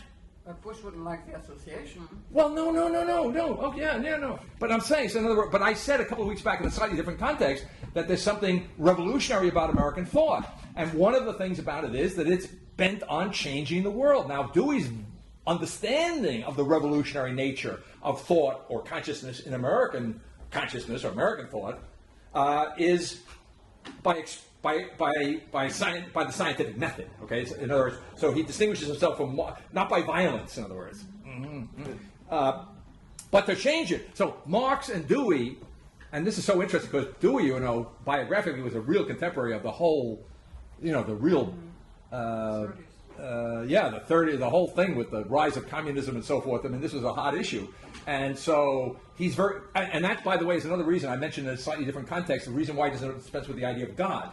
Because he doesn't want the pluralistic pragmatism, my language, of American thought in its own way revolutionary, in its own way deeply committed, certainly clearly so in Dewey, to changing the world. He doesn't want that to be confused with, misunderstood to be what I'm calling in the text the militant atheism of a monistic pragmatism, which doesn't pass muster intellectually. Now, notice in this passage, why? Not for theological reasons, not because it has no appreciation of what the American pragmatist understands is that the world is changing, and more than the fact that it is changing, we are the instruments, so to speak, the participants in that change. You're saying we ought to get with it if we're Jamesian. You're saying not because of that. That's not the difference. The difference is that the changing of the world in Marx is too idealistic, absolutistic. In other words, Marx is willing to change the world, but he rests on the confidence. He's not risking anything ultimately because he knows that what he's pushing for revolution is the inevitable result of the revolution. History is on our side. Huh? History is on our side. To put it simply, okay. But see, there's a nice overlap of there's an area of agreement. I don't know that I guess you could say, to be fair, it's not a substantive agreement, but there are a lot of formal levels of formal agreement and overlap in that issue. All right. So no, not that temporal changes in society are inevitable. That is to say, are governed by a law which is this is very Persian. See, that's why I say this guy really put it all together. Dewey put it all together. Not that they're governed by a law that is not itself historical. Remember I pointed out to you that if you really read Peirce carefully, one of the really revolutionary ideas in Peirce, it seems to me, is not only that laws, right, that there are laws of the universe, natural laws, scientific laws, or laws of the scientific universe, that's not new, right? But that for Peirce, consistently, he has to understand that the laws themselves change. In Dewey's language, he's saying, in effect, within the limited understanding of history that is pragmatic, that the laws are historical, that the laws of science themselves change. Now, of course, I think we touched on this indirectly because we started to talk a couple of sessions back about the changing in the fine structure constant, the value of the fine structure constant over the last 2 billion years, right? There could be more said about that, but there's an indication of that, see? And so the indeterminacy of the determinant, the fact that secondness in Peirce is never actually exists apart from a prior firstness. In other words, it, in some sense, even if it's insensibly so, and even if it's only trickle drop by drop, you see, if novelty only leaks in, what Dewey understands is that the novelty that leaks in insensibly, novelty leaks in insensibly even into the law. Do you see? Otherwise, that which otherwise abstract, and that, of course, that very fine point is profoundly antithetical, if not antithetical, to the Marxist notion of the inevitability of history, or therefore the inevitability of the law. Read the big law, the law with a capital L, the dialectically materialized Hegelian logos. Okay, and I say, all right. So okay, so that's good. That's all good, but he keeps talking about processes, right? So I say, note here the continuing confusion fundamental to modern thought of the notions of time and history, which confusion is further connected, meaning in Dewey, with the fact that it does not occur to Dewey that the very notion of process contains an essentially non-temporal element. Namely, process is a halfway house to the creation of a new world, which latter can never be anything other than the absolute act of creation. Right? I think I skipped over what I wanted to stress. My eye went past it. Containing an essentially non-temporal element, namely the time taken, the passage, the course of time, okay? Already too static, too unchanged. So why does time signify change? Do you see? Because implicitly, right, the time that is signified by change is not an essentially thoroughgoing, or it is, or the time that signifies change is not a thoroughgoing or absolute temporality, right? There is a spatial element, looking at it. There's distance in the background, implicit in that notion of change, right? So the subsumption of all notion of distance or direction apart from, other than, different than time itself in the thinking now occurring, take it.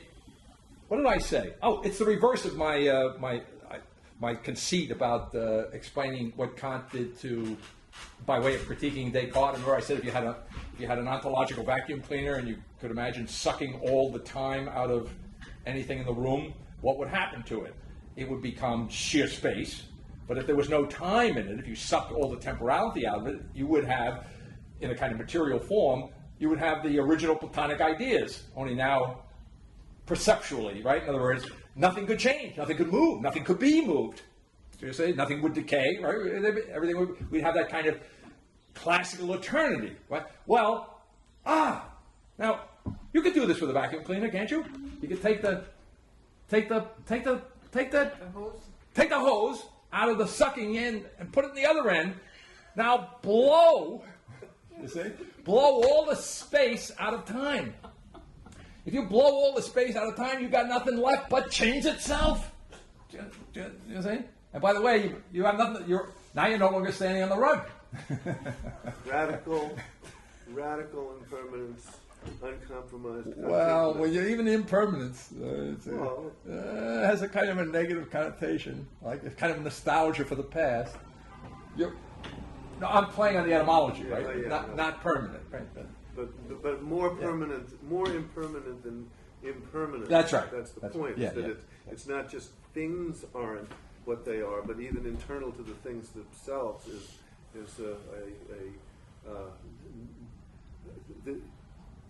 you have a problem about the duration. There's no duration. Duration. Okay. Maybe you have identity. Okay. But you don't have the duration. That's say you don't have the same that obtains over the changing moments. Okay. So on and related to this, only I think it's a wider picture that I draw in the footnote on page 575, or at least I don't draw it. I actually suggest it, but I want to now connect what I say there to what we've been talking about for months. In the bottom part of footnote 49, that is after the quote from this Gleich, I would say, or Gleich, I don't know how he pronounces his name in the Times, where he's talking in 1987 about some Indian physicists who concluded, as I say in the third line of that footnote, that faster than light messages are feasible. And Gleich in the Times goes around, check up with the other physicists, what do they think of this? And they say, well, no, that's not possible. That would, and notice that the reason why, as reported, the reason why it's not possible is they'd have to really start rethinking the laws of relativity, right? The whole Einsteinian, if that were possible, hey, we'd have to start thinking, right? Right? So that's a moral judgment that I'm making there.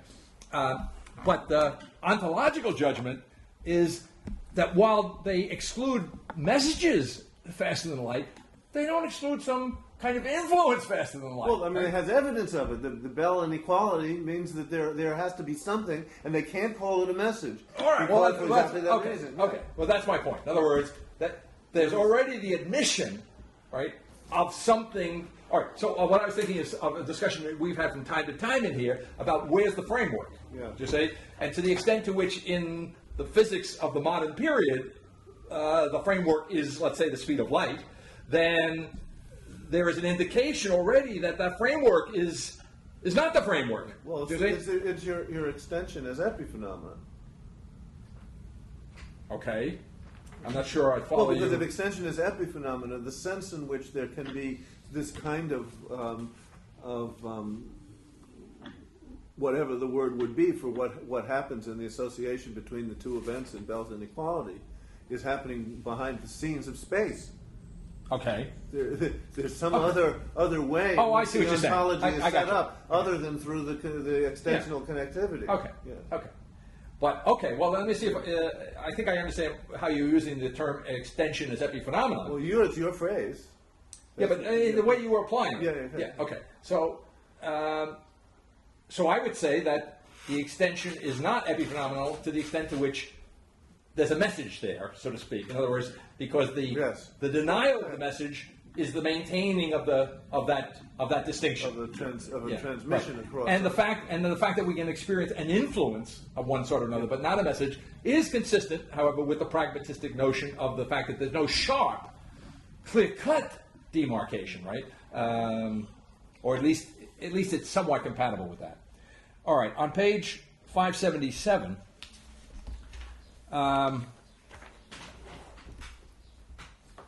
Maybe beginning on the bottom of the text on page 576, the fourth line, at the end of the fourth line, at the bottom of 576, insofar as the nothing and the self-reduction to nothing of the essence of pragmatism in all ties is, qua furthest possible extension of modern consciousness, at once the reduction of the Heideggerian Dasein to nothing, that is, insofar as the self-reduction to nothing of the infinite self-postponement, which is of the essence of pragmatism, is at once the reduction to nothing of the finite self-postponement of the phenomenological essence, which latter, as such, lacking the scientific objectivity essential to pragmatism, is at once without the a priori generic essence, other, which last in Husserl was, however, the work of an infinitely immediate self.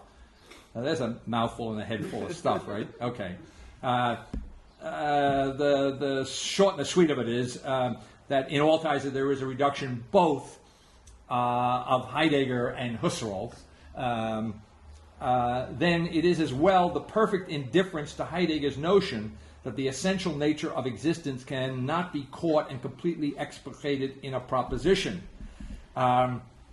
In a word, this nothing is, and this is actually relevant to this question about the impossibility of the message.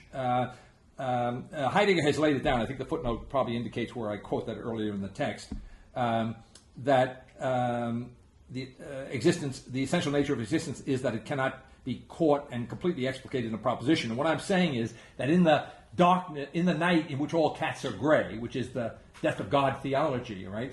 That in some sense that that postulate, that statement, that Heideggerian position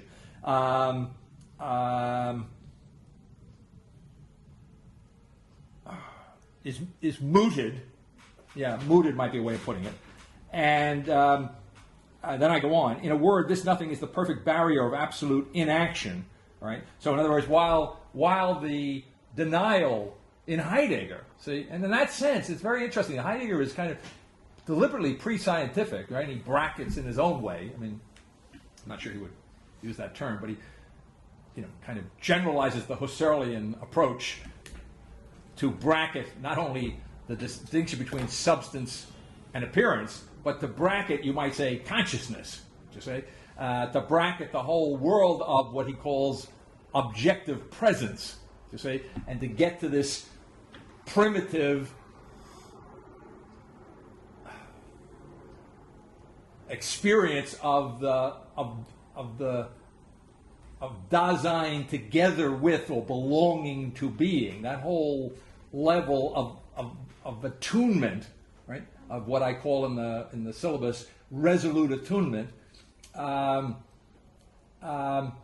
in doing that, he's taken to as it were, to a deeper or prior level, something of the bracketing idea in Husserl, and what he's bracketed there is consciousness, as it were, right? The reason I'm putting it that way is that it's not as if Heidegger doesn't rule out altogether, and finally, the scientific enterprise, but he undermines it, and then I would say he rules it out in any foreseeable future, right? Because what we are left with is a waiting. We're waiting for something new, and then that's all right. But my real point here is that in doing that, or consistent with doing that, is his denial, Heidegger's denial, that existence can be captured in a proposition, right? So in other words, the non-propositional quality of existence. What is the distinction he makes between the existential and the existential? I think that's right. He wants to make a distinction between the kind of existential reality that Kierkegaard is dealing with and a more primitive understanding of what is in totality. We had this discussion in a slightly different context of existence where we're prescinding from the level of objective presence, but there is a kind of existence that he's concerned with. And precisely the reason he distinguishes his existentialism from the Kierkegaardian existentialism is that the Kierkegaardian existentialism, even if in the perfect absurd negative, is in the realm of, it presupposes the scientific world of objectivity, do you see? And so what the subjectivity of the Kierkegaardian existentialist, do you see, is absurd because it concedes, it shares a common ground, do you see, with Hegel. It shares a common ground with the scientific understanding. And so the great book of Kierkegaard, as far as the more I think about it, the less doubt I have about it, the concluding unscientific postscript, you see, if he were Heidegger, he would have written a book called The Beginning, not the concluding unscientific postscript, but the beginning pre-scientific postscript. So be a little bit closer. It's pre only in the sense that what's bracketed yeah. is any concrete ontology. Okay. That you bracket, whereas Husserl brackets the natural in relation, in order to expose the structure of consciousness, Heidegger brackets everything that would involve an ontological commitment in order to bring about the perception of the emergence of the ontological itself. Okay.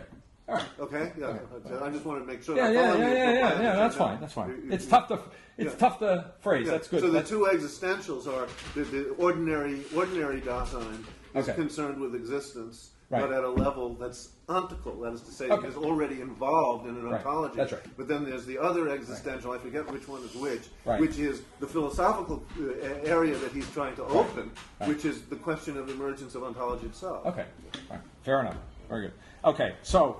All right. So what I'm saying here is that, and so this phrase, this quotation from Heidegger, which is found earlier in the book, as a kind of place to indicate that move, or to indicate the denial of the ability to have existence in the form of a proposition.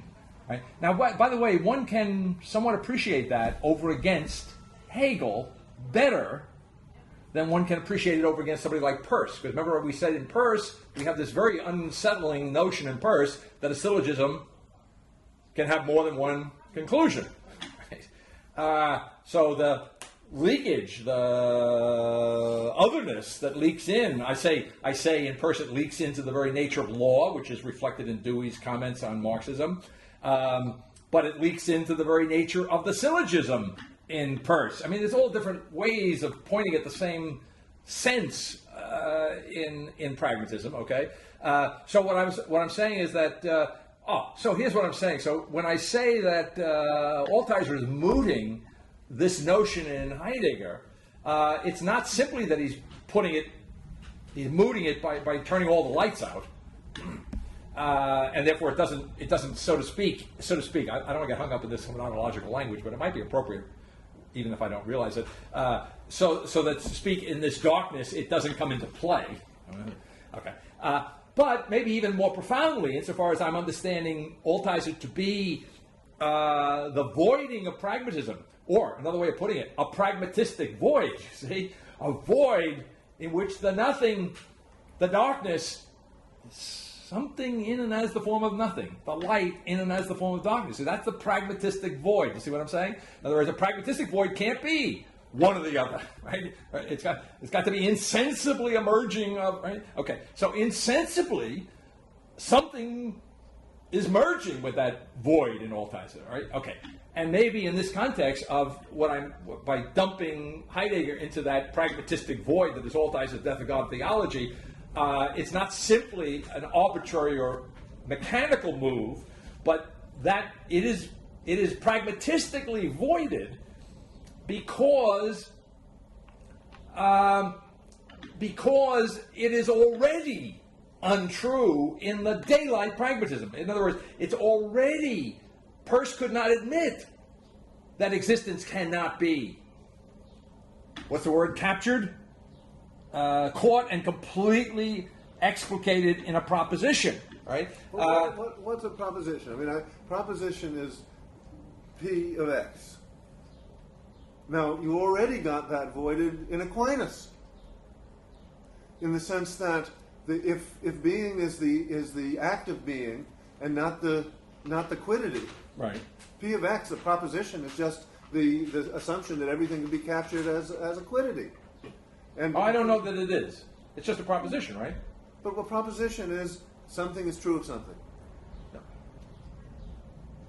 And Heidegger actually is saying that form is already ontological. You're already committed to an ontological position if you think that you can capture reality under the structure of a proposition. Okay. Now it's true that he doesn't. In TNO, if you've got something in the what you replace that with is the pure act. The TNO version of the pure act. Right. That's not there in Heidegger. That's what's sitting in the darkness. That's what's waiting for an emergence. I wish I hadn't put it. I don't think it's there in the darkness. If we're talking about the pragmatistic void, it's not there. It's there in part. I'll meet you halfway. I mean, it's in Heidegger. Oh, Heidegger. Yeah. Yeah. Oh, well. Heidegger, they've got, the pragmatists want to do something, so they're monkeying with this proposition in some other way, which is right. mixing with your pure act, really. It's what? There's this mixture with the pure act. That's what's the mixture. Oh, all right. Well, with a pure Thomistic act. Yes. Oh, okay. I was very sure whose pure act we're talking about. Actus purus. Okay. All right. The actus purus of Thomas, you could, in your analysis, would be mixing in here in a way that unsettles the Heideggerian simple exclusion. Well, you can't. The bracketing of the entire of ontology is. You can't make you have a bracket. One bracket is this way, and the other one is going the other way. So you don't quite. You have an open parenthesis or something. Okay, well that's fine. And if I'm hearing you right, then I'm not sure we're disagreeing. No, I'm not disagreeing. Yeah. Okay. So I've read so much of stuff about all these different things. I just at least got to put them in places. Yeah. So I know. All right. So where I was going with all of that was that already there is. Already in the pragmatistic void, already in this pragmatistic nothing, already in this pragmatistic darkness, which is what really the death of God theology is. There is already this, however you want to phrase it. There's already this unsettling of the whole issue of the ontological presuppositions in Heidegger. It's already unsettled in pragmatism. I think we're saying something like that. We're agreeing, and all I want to say is it's there in the darkness. So it's not simply a question of Altizer all of a sudden turning the lights out on Heidegger, but he turning the lights out on Heidegger in a way that's deeply consistent with what else is hidden in that darkness, and maybe in the nature of the pragmatistic quality of this darkness, the pragmatistic quality of this nothing, which, as such, in principle, denies that it is just simply what it appears to be. Right? I'm going to stop there. On that point. Okay, toward the bottom of page, So where was I going? I got a couple of things here. So, no, I want to go further, a little in where I was. The next sentence, I guess, is where I want to go. It's unreserved. I'm still on 577, after that passage in which Heidegger is quoted. Its unreserved anticipation is Heidegger brought to nothing, to naught.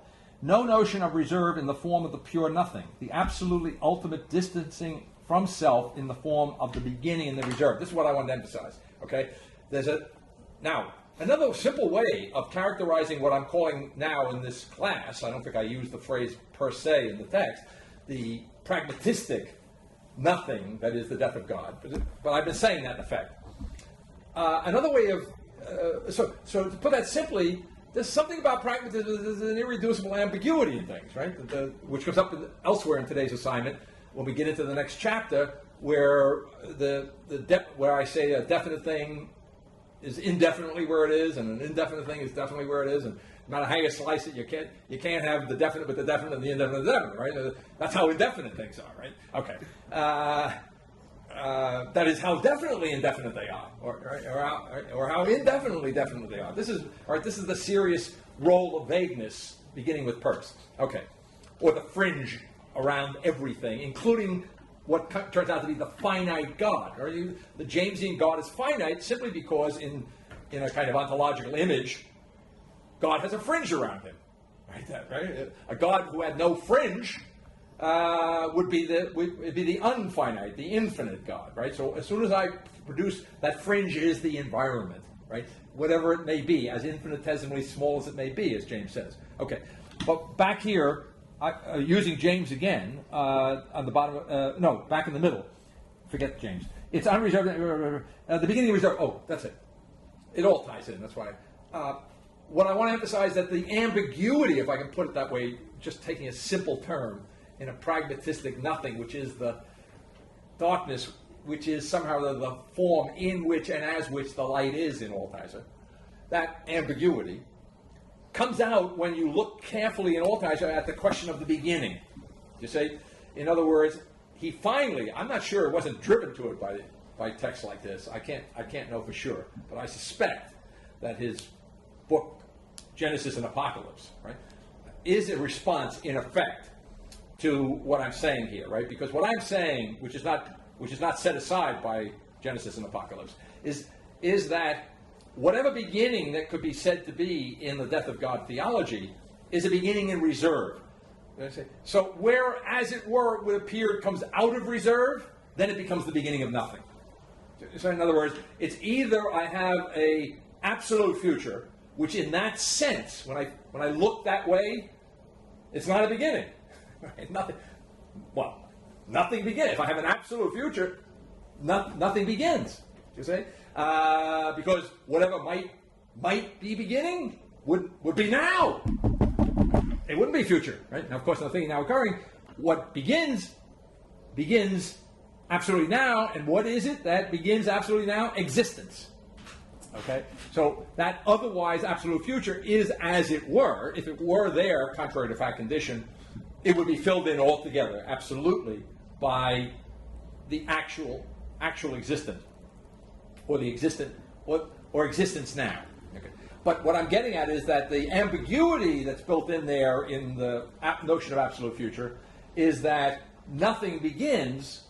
All right? On the other hand, I might have a notion of the beginning of something that isn't quite any unambiguous nothing, and that takes the form of the possibility. There's a possibility in Altiser's thought. The thinking now occurring is a possibility, but it can, and that's the furthest. I mean, that's quite a concession, but that's it, right? This is a possibility, but it's no possibility that can be affirmed to be anything more than that in the context of the death of God theology. All right. And then the reference to James, in effect, at the bottom of 577, 7 lines up. I say the latter... Did you actually go a sentence further up? Yeah, I was going to do that. I was looking at that. I was trying to give a context for it. In the form? No. You want to go further? Where you say, this is the abyss eternally anticipating the absolute conception for the first time of the fact that outside the church there is no salvation. I don't understand that.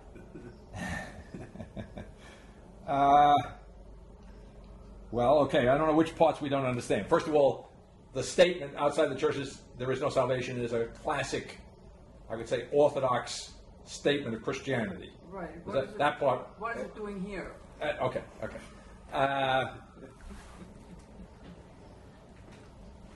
I guess there are many ways in which I could answer it. But actually, isn't it safety? Isn't it extra ecclesia non salus est? Isn't that the actual statement? So you mean salvation? Well, but that's what salus is. Yeah, okay. I mean, that's safety. Or, yeah. I think I pointed out to you, when Augustine speaks of the resurrection of the body, what he has in mind is a healthy body. Right? This body is sick, obviously, because I'm on the way to the grave. Yeah. So the resurrection of the body has a very concrete meaning to Augustine, and it means solace. It means health. Health means being healthy. We're sick. Yeah. Okay. Okay. But here, the particular way in which I'm bringing it in here is I'm referring to this abyss, eternally anticipating the absolute of the fact that outside the church there is no salvation. Are you speaking about Altiser? I'm speaking about Altiser, and what I have in mind there. I mean, we could spend a couple of. No. Right. Okay. But the short and sweet of it that came into my mind when I was reviewing the text for class. Short way to explain it would be that, and again it goes back to his, especially, well, it's there in The Descent into Hell. The notion in Altiser, which becomes a little more forceful in Genesis and Apocalypse, I guess, where when God self-negates himself and becomes his own otherness, in theological terms, Altiser gets very emphatically clear about the fact that this is a will, God's will to evil, which is a will to an evil which he himself, as it were, embodies, and I want to say the sanction for which he undergoes. In other words, the death of God for Altiser is God's self-destruction. Yeah. Theologically, it's his eternal death. It's his damnation. Do you see? So outside the church there is no salvation. Well, what does that mean? Get rid of the solace part. It means you're going to hell. If you're outside the church, you're going to hell. And what I'm saying is that Altizer is understood in the context of thinking now ago, is anticipating that damnation, not simply on the part, or not simply of being outside the church. And by the way, he is, in some very thoroughgoing and profound sense, he means to be and is outside the church. He means to be and is, in some thoroughgoing way, damned. To say he is the embodiment of Satan. I don't mean I don't mean this just personalistically. Personally, he's a nice guy. Okay. But ontologically, we are the embodiment of Satan. We are the embodiment, and that Satan is the God who has damned himself. And that coincidence of the opposites, okay, God and Satan, this is the way Altizer thinks, not the thinking now occurring now. That coincidence of the opposites is the salvation of the world. The form of the salvation of the world is the damnation of the world. Right? So it's something that's essentially what I'm pointing to. It's the same thing as the darkness is the light, or the absence is the presence. Yes, that's another version. It's a theological version of that. Okay, but to come back to the last 7 lines or so, but the latter turns out to be nevertheless the incipient transcendence, which is the absolute realization that there is now for the first time absolutely no outside of existence in the mind of God, no outside of the body of God, and therefore no inside outside of the internal parts of the finite God. There I'm playing on the language and the structure of James's thought, right? And I've already kind of alluded to that much earlier, toward the beginning of the class, when I was showing the analogy between the Deweyan body as the organism, as the best way of understanding the nature of reality for Dewey, the finite God in James, the analog of that in James, the finite God of whose internal parts we are, and with whom we share a common, if we're healthy-minded.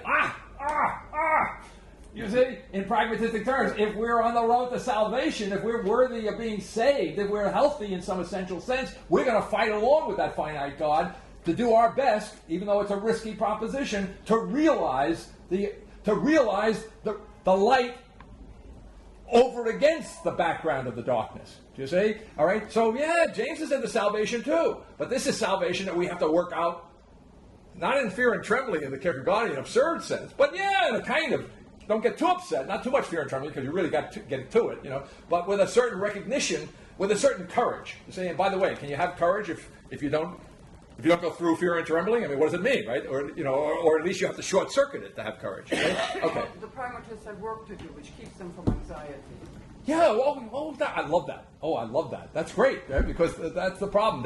That's another way of understanding the problem. Right? In other words, there's all this creativity, but it's a way of staving off what otherwise would be anxiety, right? Lying around all day is a very anxious causing, right? How long it's great for a day or two, you know what I mean? When you're on vacation. But imagine doing nothing? Doing nothing, right? That would be kind of instantiating anxiety, put in Heideggerian terms. That's right. Okay.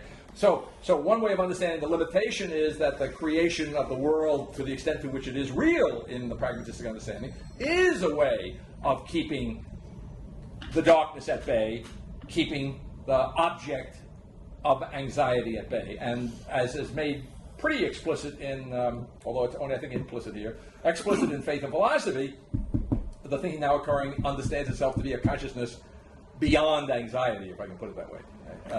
At least essentially so. All right. So just to complete this, but rather the absolute exteriority of the inside of the body, the absolute individuality of the parts of the divine body, which is the way in which in this text I phrase what I've more often speak in here as the kind of absolute particularity, absolute differentiation of existence, the absolute multiplicity of persons, and so forth.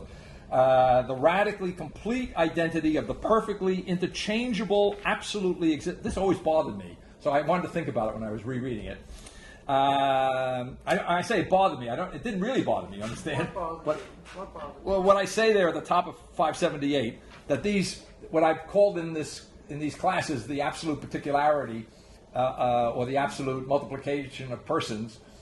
Here I'm characterizing as an identity of perfectly interchangeable, absolutely existing parts of the body of God. Now, when I say it bothered me, it didn't bother me because I would have rewritten it or something. I would have done something. So what's the interchangeable? Well, that's it. See, that's what's bothersome about it, because the first thing you think about, I think mechanically, You see, it's just, well, wait a minute, Interchangeable parts. yeah, kind of impersonal. I mean, yeah, interchangeable parts in the sense of impersonal, right?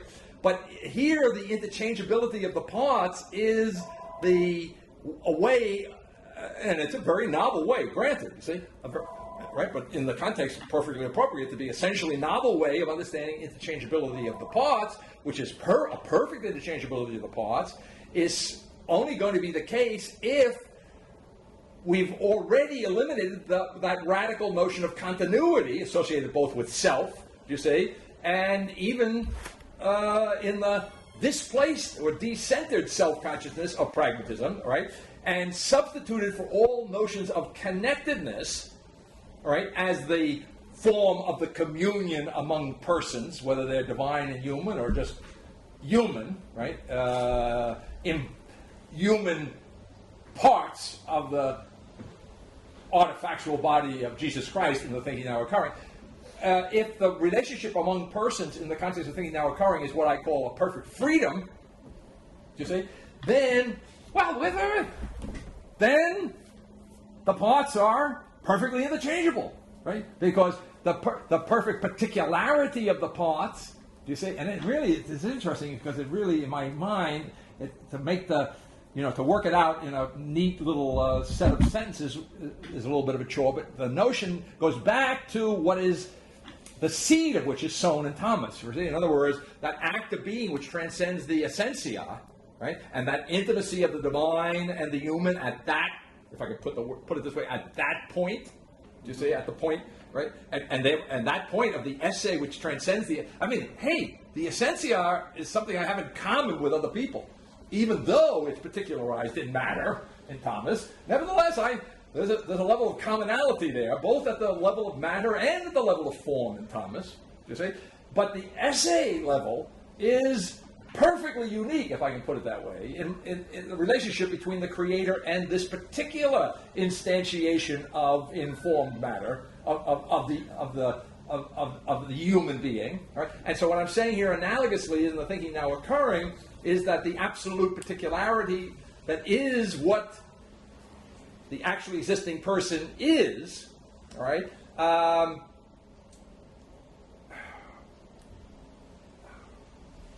want to say it's, in effect, in Thomistic language would be like the identification of essentia with essay. The identification of essentia and essay. So that the particularity is this absolute independence in being that is not true simply extensively of the whole totality of creation vis-a-vis omnipotence, but is the case in the case of each particular. Each particular has, and that's why you can't totalize, in another context, you can't totalize this infinite multiplicity of totalities, for want of a better expression. Yeah. Can I take it around another path to the same thing, for my own sake, and it might help? The entire language of the technological in this section is troubling. It's not just the word interchangeable. Okay. Okay, and I was thinking about why it's troubling. It's troubling to me because of my thinking through positively much of the Heideggerian analysis of technology. Okay? The points of which are: one, the technological is nothing technical. That is to say, the essence of technology is not about machines and gadgets. The essence of technology is the calculable. That is to say, that which can be captured through a representation and made the object of a calculation and an intention.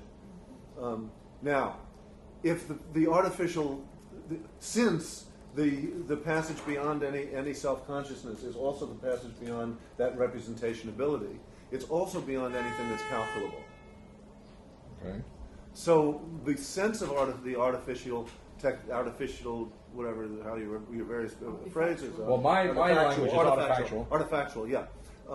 That sense of artifactuality and the sense of the technological has to be the thing that, again, in Heidegger, is anticipated but not resolved. There's another point of actual connection between Heidegger and pragmatism, is the sense in which the technological becomes a question That is to say, can there be a new disclosure of being that is not the impossible rejection of the technological?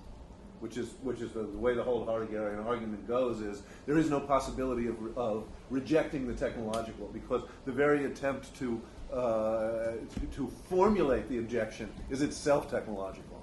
So you're within the fold of representation, even in the attempt to oppose it. But since we've gotten all beyond that, then there's another aspect of the technological, not in the sense of the essence of the technology in the calculable, but in the very thing that Heidegger doesn't talk about, namely the gadgets. You're talking about human beings as gadgets. That is to say, no, you know what I'm saying. I'll have to look that up, gadget. Right. But that is to say, it's in the materiality of the particularity in that sense. And so there, the interchangeability goes back to the remarks that you make about McDermott's nervousness about, or whatever attitude he actually is taking about heart transplants and so on and so forth. But it also goes back to the notion you talked about earlier, that human beings or persons as commodities. Yes. I thought of that when he was saying that. Another aspect of the same issue. Absolutely. But now the meaning of commodity is transformed, and the meaning of gadget is transformed. And the gadget is transformed, and the meaning of technical is transformed, and certainly artifice is transformed. Okay. All right. So on page 579, I used that phrase. I thought I might have used it before, but I noticed it here. And anyway, I've mentioned it on a number of different occasions, and it does in its own way implicitly relate to Thomas. Toward the bottom of the page, about 8 lines up, this is for the first time the absolute. Oh well, let me give you the sentence before, because that gets this creator idea. In the mind of God, the creature exists absolutely. In the mind of the creature, God exists absolutely. This is, for the first time, the absolute analogy of being. Now, I've already really anticipated, I've talked about this phrase before, but I think last time, without using the phrase, or maybe I didn't realize it, when I was talking about, again, this plays off the analogy of being, which is very much a part of Thomas's thought, which is said to be there in Aristotle in a certain way, but comes into prominence in Thomas, because for Thomas, that notion of likeness comes to the center, both epistemologically and otherwise, theologically, that the creature is in the likeness, and and epistemologically the object is known through its likeness in the mind, right? But what I'm getting at here is that on the creator-creator theme, it's standard. Well, it's in the Bible, and it's standard theology that God created the world. Let us make man and woman in our likeness, right? In our image, right? So that now Thomas takes that with utter seriousness intellectually, right? So, and he makes the point, as I think I've said, that every producer produces its likeness in its product, right? So, a fortiori, God is going to do so. And the point I was making last time, which is not the only way of reading this phrase, but the point I was making last time was that, and it goes to the thing that kicked off tonight's discussion, the relationship between the creator and the creator. What the essence, the true likeness of omnipotent creation is this act of production, the identity of which is the production of absolute otherness, you say. And so in that sense, the completion of what is, as it were, merely the analogy of being in Thomas, if I can put it that way, or even essentially the analogy of being, as an absolute analogy of being, as a way of understanding what's being said here, the independence, the absoluteness of both the creature and the creator, which I've already tried to flesh out a little more at the beginning of this class. I'm not going to try and repeat that now. We only have a minute or two left. Okay. All right. And then, of course, we get to and I already did the... and speaking of the buried talent, I just called your attention on 580 at the second line to put to close another circle. This beginning in reserve, which I'm saying is characteristic of the death of God theology, is a form of the buried talent. You see, it's a form of not risking. Only in this case, I don't think I say it here directly. Maybe I do.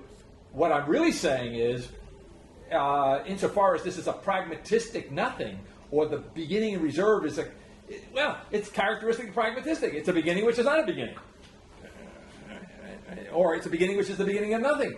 But another way of saying that is that, yes, in pragmatism there is a risk, and any theologian, American theologian, who talks with utter seriousness about the fact that we are now faced with an absolute future cannot be said in every sense of the word to be closed to the notion of risk, do you see? But may be closed to the notion of the absolute risk, as it were, the risk of absolutely everything, including the self, which would be required to get on with it, to fill what otherwise, after the fact, is that infinite blank there, right? That enormous blank left by the death of the finite God, as I superimpose the two ideas. All right. Well, we pushed the clock, but we're very close to the end of our assignment, so we're okay. And we'll go on next time and just play a little short catch-up at the beginning of that chapter.